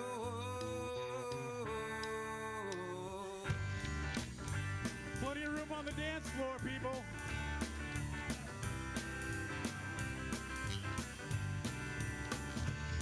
Well, I was raised up beneath the shade of a Georgia pine.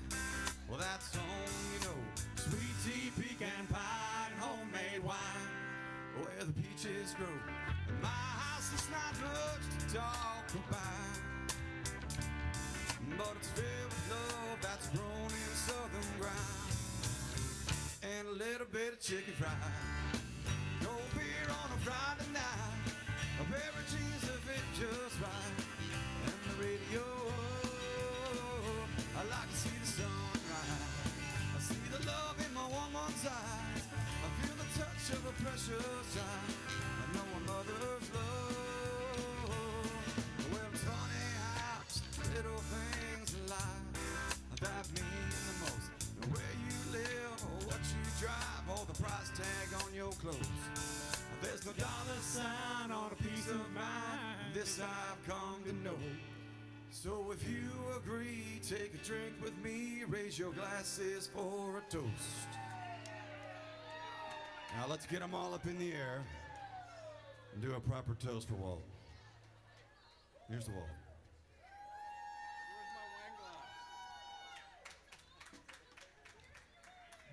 And to a little bit of chicken fried, cold beer on a Friday night, a pair of jeans that fit just right, and the radio.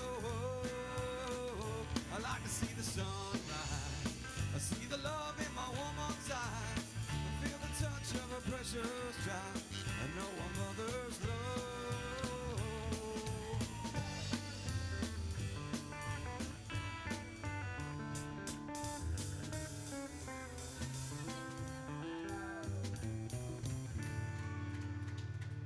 Thank God for my life, for the stars and stripes, may freedom forever fly, let it ring. Salute the ones who've died, the ones who give their lives, so we don't have to sacrifice all the things we love. Like our chicken fried, cold beer on a Friday night, a pair of jeans that fit just right, and the radio. I like to see the sunrise, see the love in my woman's eyes, I feel the touch of a precious child, I know a mother's love. You get your little chicken fried, cold beer on a Friday night, a pair of jeans that fit just right, and the radio. Like to see the sunrise, see the love in my woman's eye, of a precious child, I know a mother's love.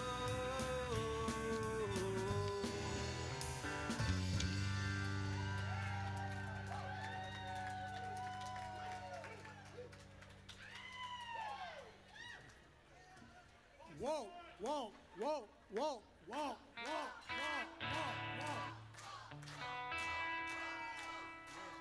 Let him hear you.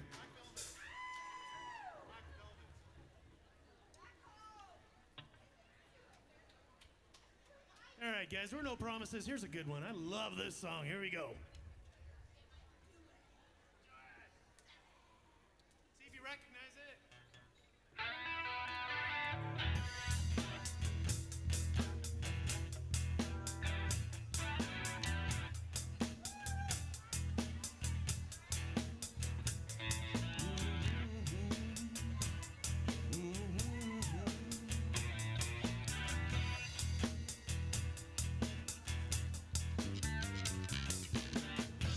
Mississippi in the middle of a dry spell.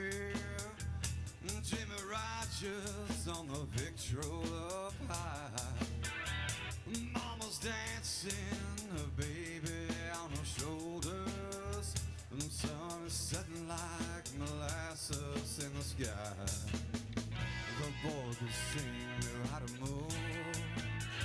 Everything, always wanting more.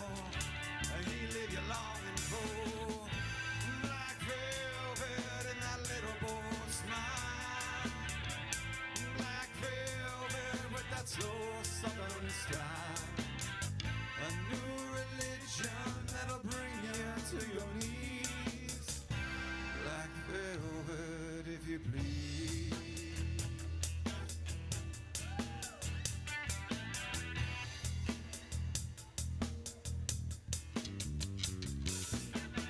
Well, up in Memphis, the music's like a heat wave.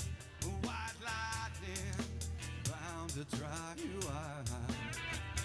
Mama's baby's in the heart of every schoolgirl. Love me tender, leaves them crying in the aisles. The way he moved, it was a sin, so sweet and true. Always wanting more, and he leave you longing for black velvet and that little boy's smile. Black velvet with that slow southern style. A new religion that'll bring you to your knees. Black velvet, if you please.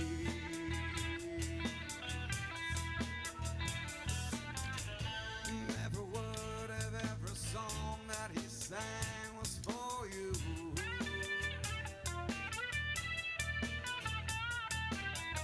But in a flash he was gone. It happened too soon. What could you do?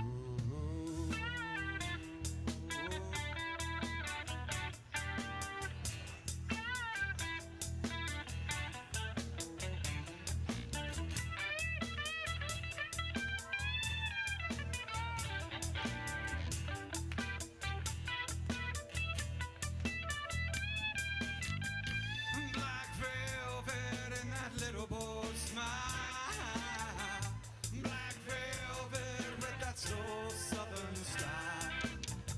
A new religion that'll bring you to your knees. Black velvet, if you please.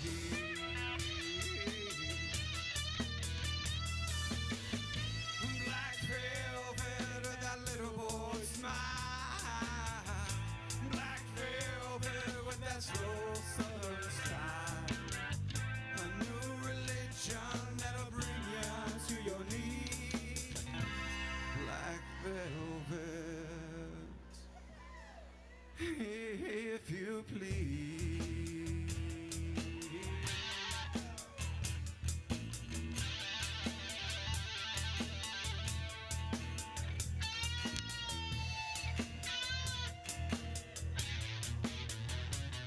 If you please. If you please. If you please.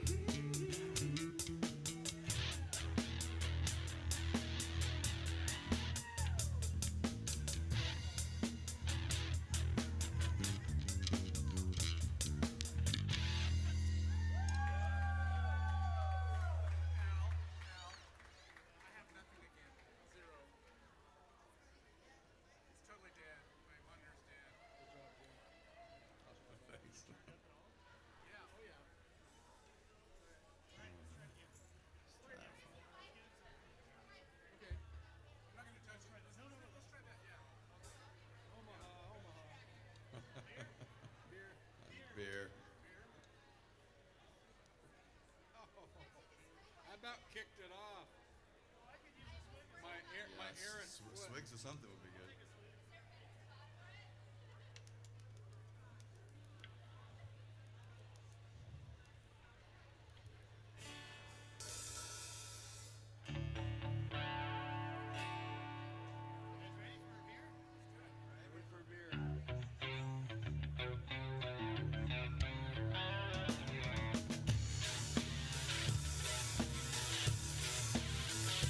I've had a largemouth bass bust my line, couple beautiful girls tell me goodbye. Trucks break down, dogs run off, politicians lie getting fired by the boss. It takes a one hand, count the things I can count on. There ain't much there, ever let me down. But long neck high Scovia never broke my heart like diamond rings and football teams that tore this boy apart. But a neon dream just dawned on me that balls of this guitar. And a long neck high Scovia never broke my heart. She was a Carolina blue jean baby, fire in her eyes that drove me crazy. Red tail lights when she left town. If I didn't know then, well I sure know now. Long neck high Scovia never broke my heart like diamond rings and football teams that tore this boy apart. Like a neon dream that just dawned on me that balls of this guitar. And a long neck high Scovia never broke my heart.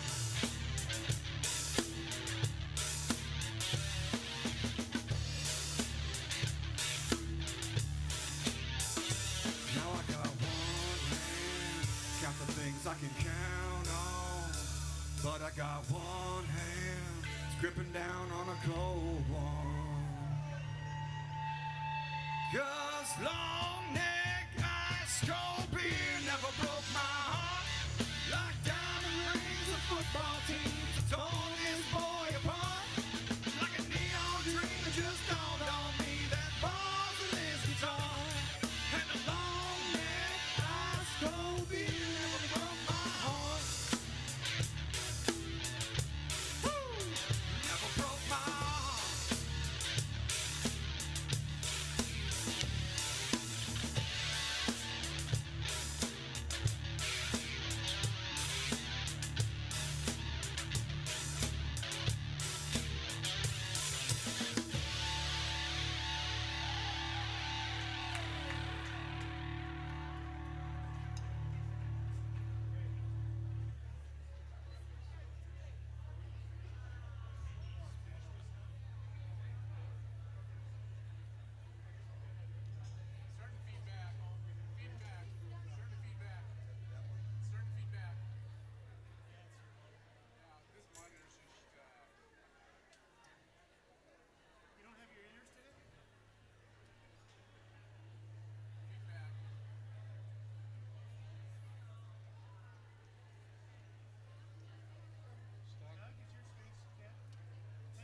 Anything. I just turn my volume down. If you can turn yours up, maybe. I don't know. My volume's down. I think it's because you got to point it up at the mic. It could be. It could be. You know what? How you doing? Let's try that. That might work. Nice. How's it going?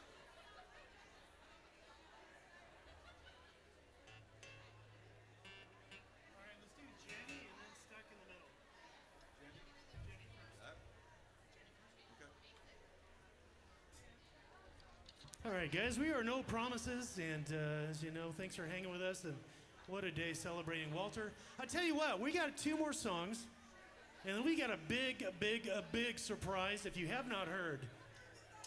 So Walter's band from high school, High Risk, is in the house, and they're going to be up here playing a couple songs for you, and these guys are awesome. G-double-O good. What? G-double-O good. I mean really good.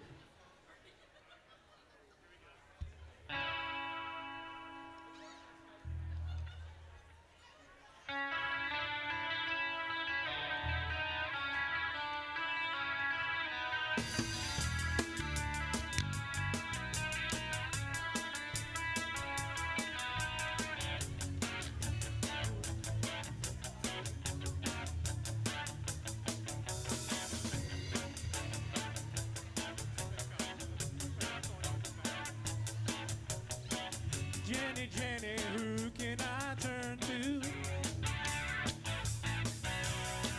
You give me something I can hold on to. I know you think I'm like the others before. We saw your name and number on the wall. Jenny, I got your number. I need to make you mine. Jenny, don't change your number. 8675309. 8675309. Jenny, Jenny, you're the girl for me.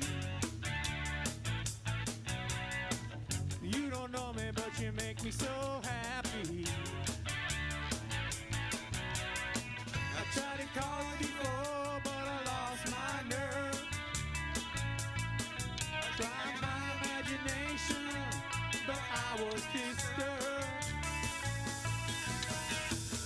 Jenny, I got your number. I need to make you mine. Jenny, don't change your number. 8675309.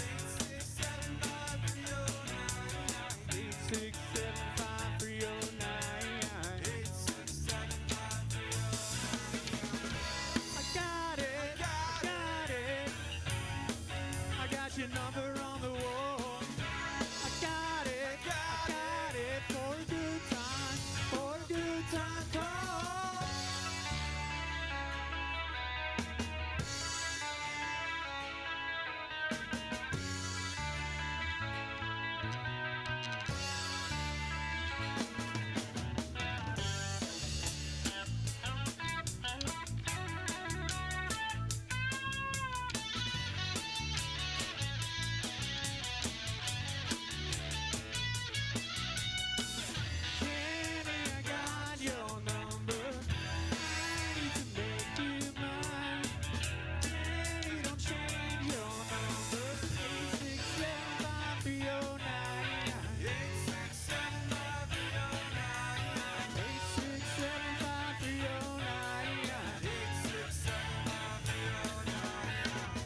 Thank you. Hey, let's tell you what, let's introduce these guys. Coming up on stage, Derek Pete, John Lippert, Jeff Gerber, Craig Romley, Dave Riles. Come on up, High Risk. And a real quick public service announcement. Somebody lost an earring. If anybody lost an earring, please report to the front stage. It used to be. It'll be right up here on the stage. Back when I was clubbing. Yeah, Troy Gentry, your card's at the bar, so we're gonna start using it. Or you can go cash it out.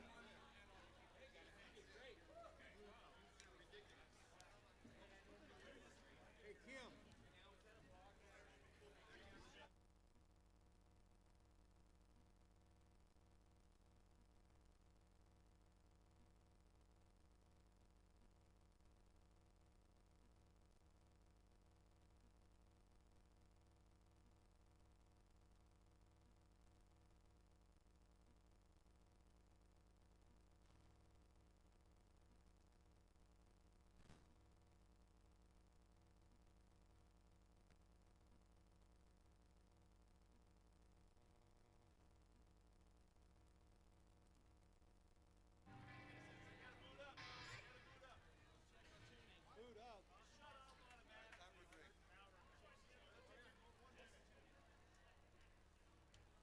Check.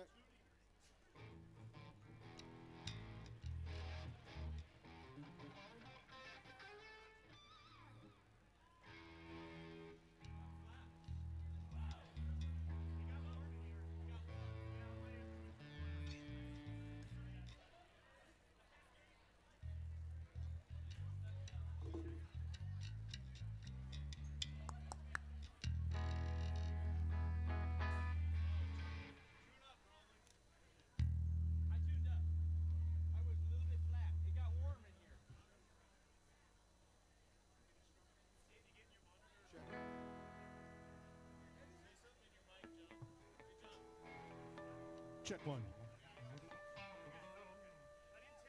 Check.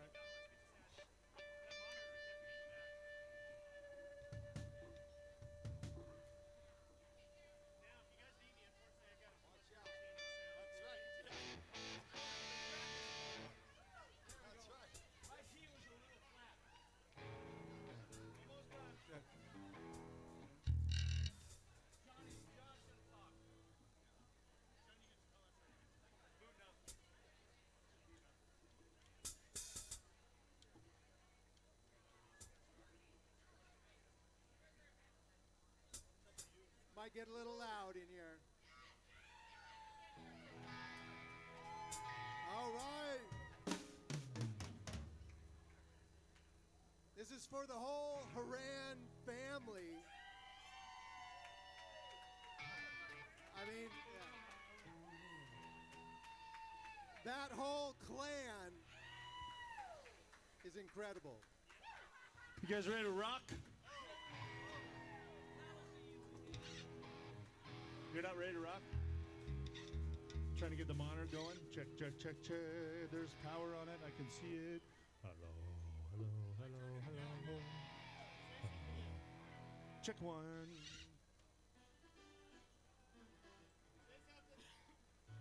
Check.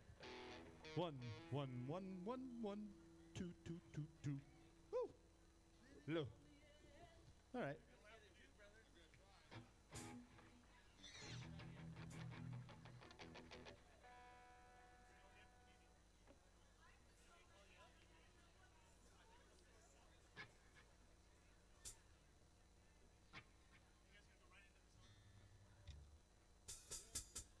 Ladies and gentlemen, my honor to present High Risk.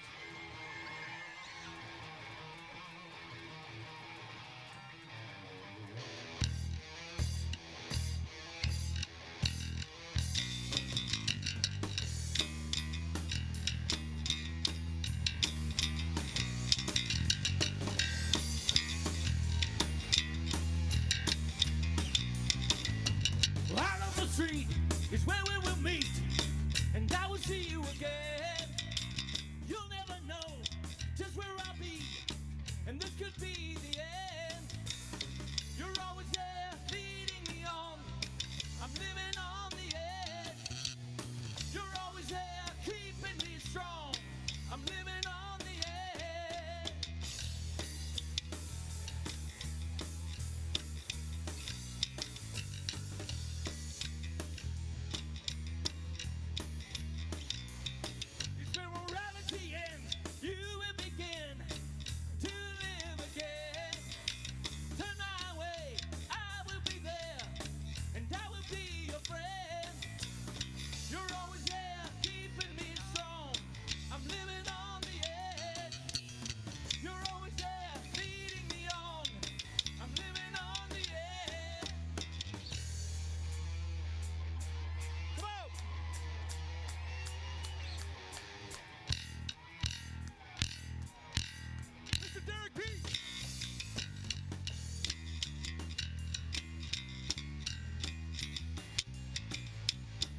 Okay, this next song, yeah, I'm the geek playing keyboards back here.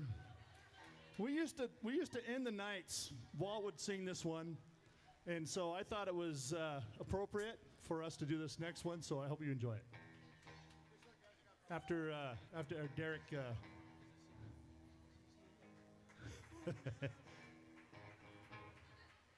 Uh-oh. We got together last night and went over a couple songs, guys. So this is spur of the moment, shooting from the hip.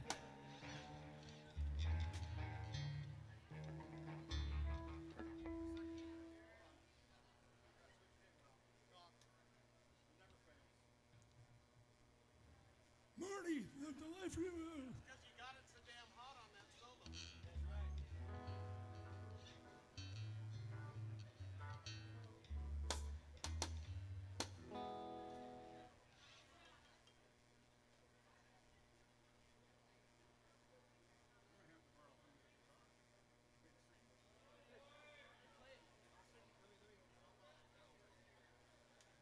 He got so excited he broke his guitar.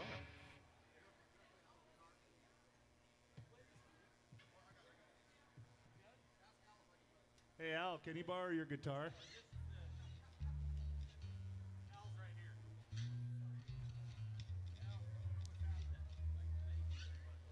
We got him so excited he broke his guitar. Yeah! Sorry, Kate.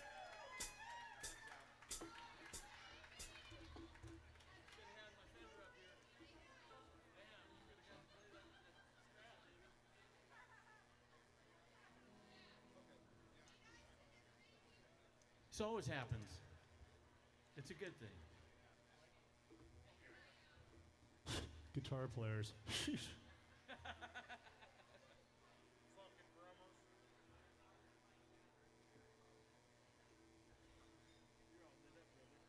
Well, that has lights on it. Yeah, hell yeah, you got it.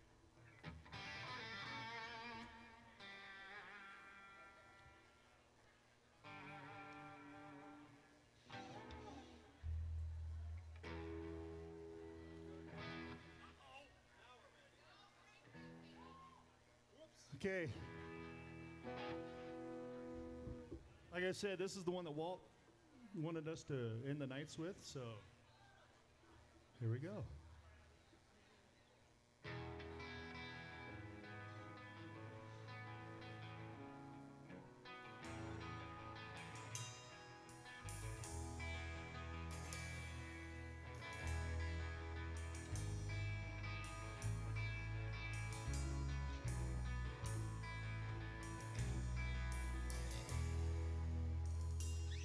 As the sun hides his head for another night's rest, and the wind sings his same old song.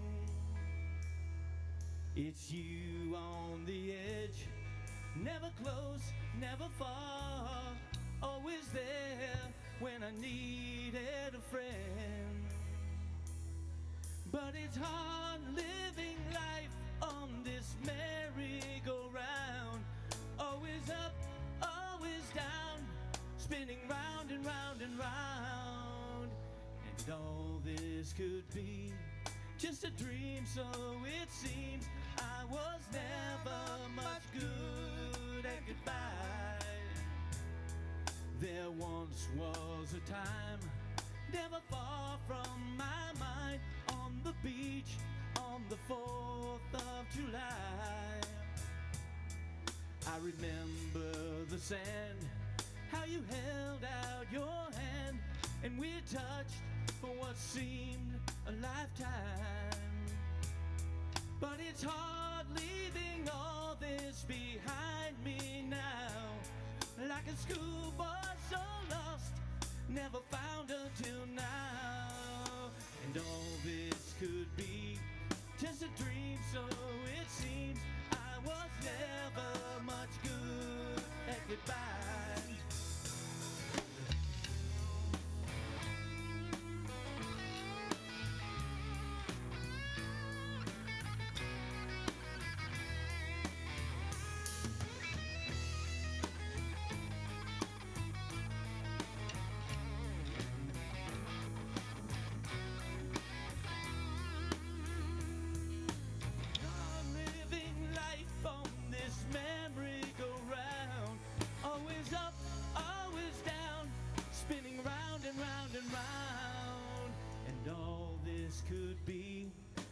dream, so it seems I was never much good at goodbye. And all this could be just a dream, so it seems I was never much good at goodbye. Goodbye.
We love you, Wally.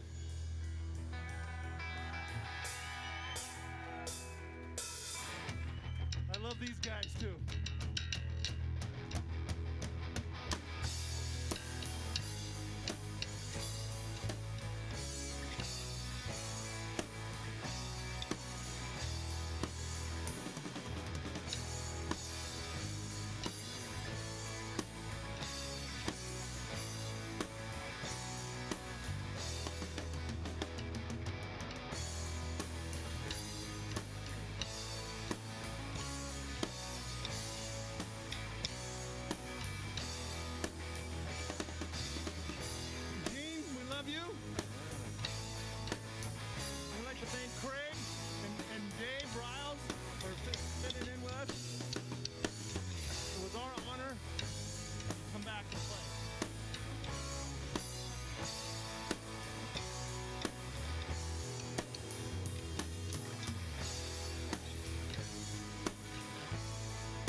Thanks, Albert. Thanks, No Promises.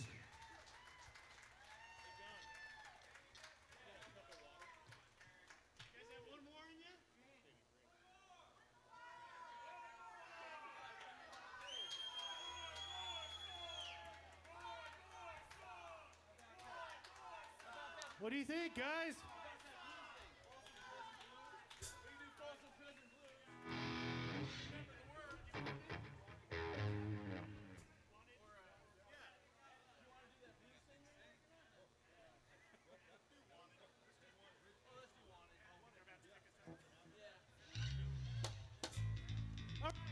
We're going to finish it up with Wanted Dead or Alive.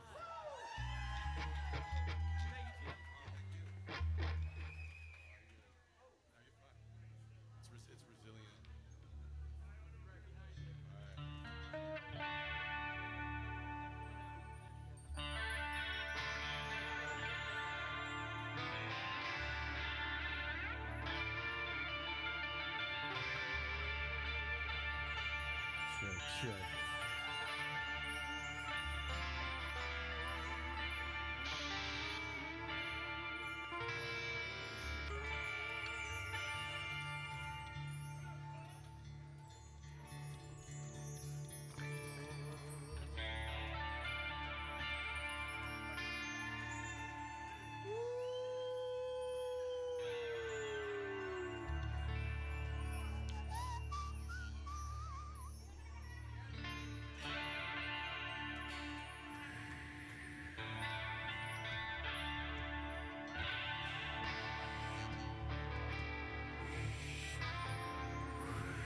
I always remember Walter singing this song, so I hear this, Walter more than Bon Jovi.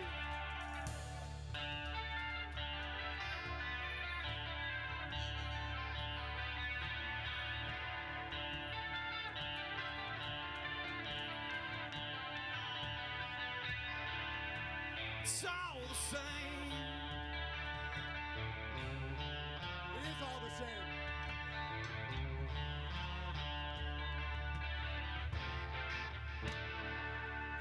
It's all the same. Only the names have changed every day. It seems we're wasting away. And now the place where the faces are so cold. I drive all night just to get back home. I'm a cowboy on a steel horse I ride. I'm wanted, dead or alive. Wanted, dead or alive.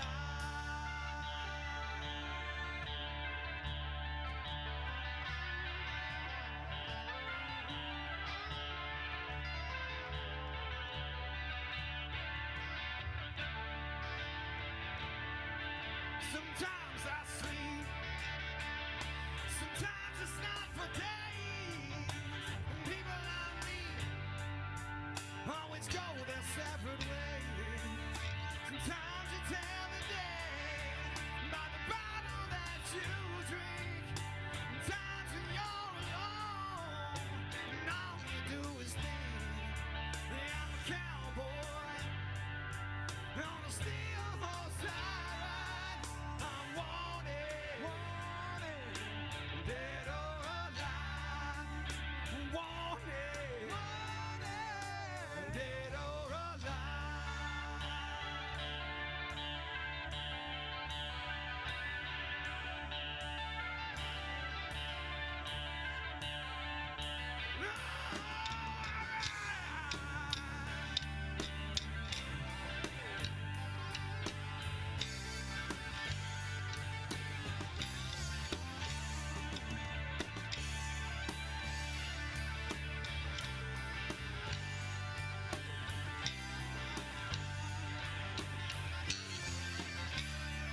Yeah, I'm a cowboy on a steel horse I ride. I'm wanted, dead or alive.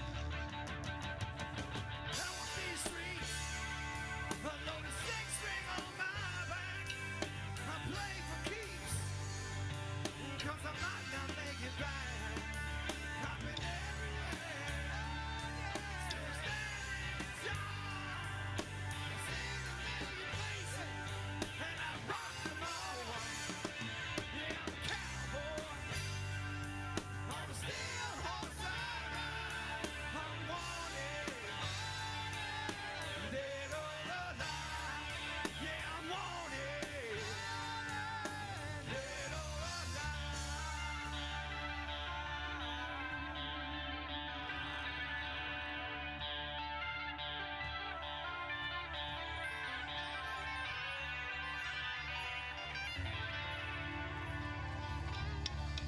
These guys are killer.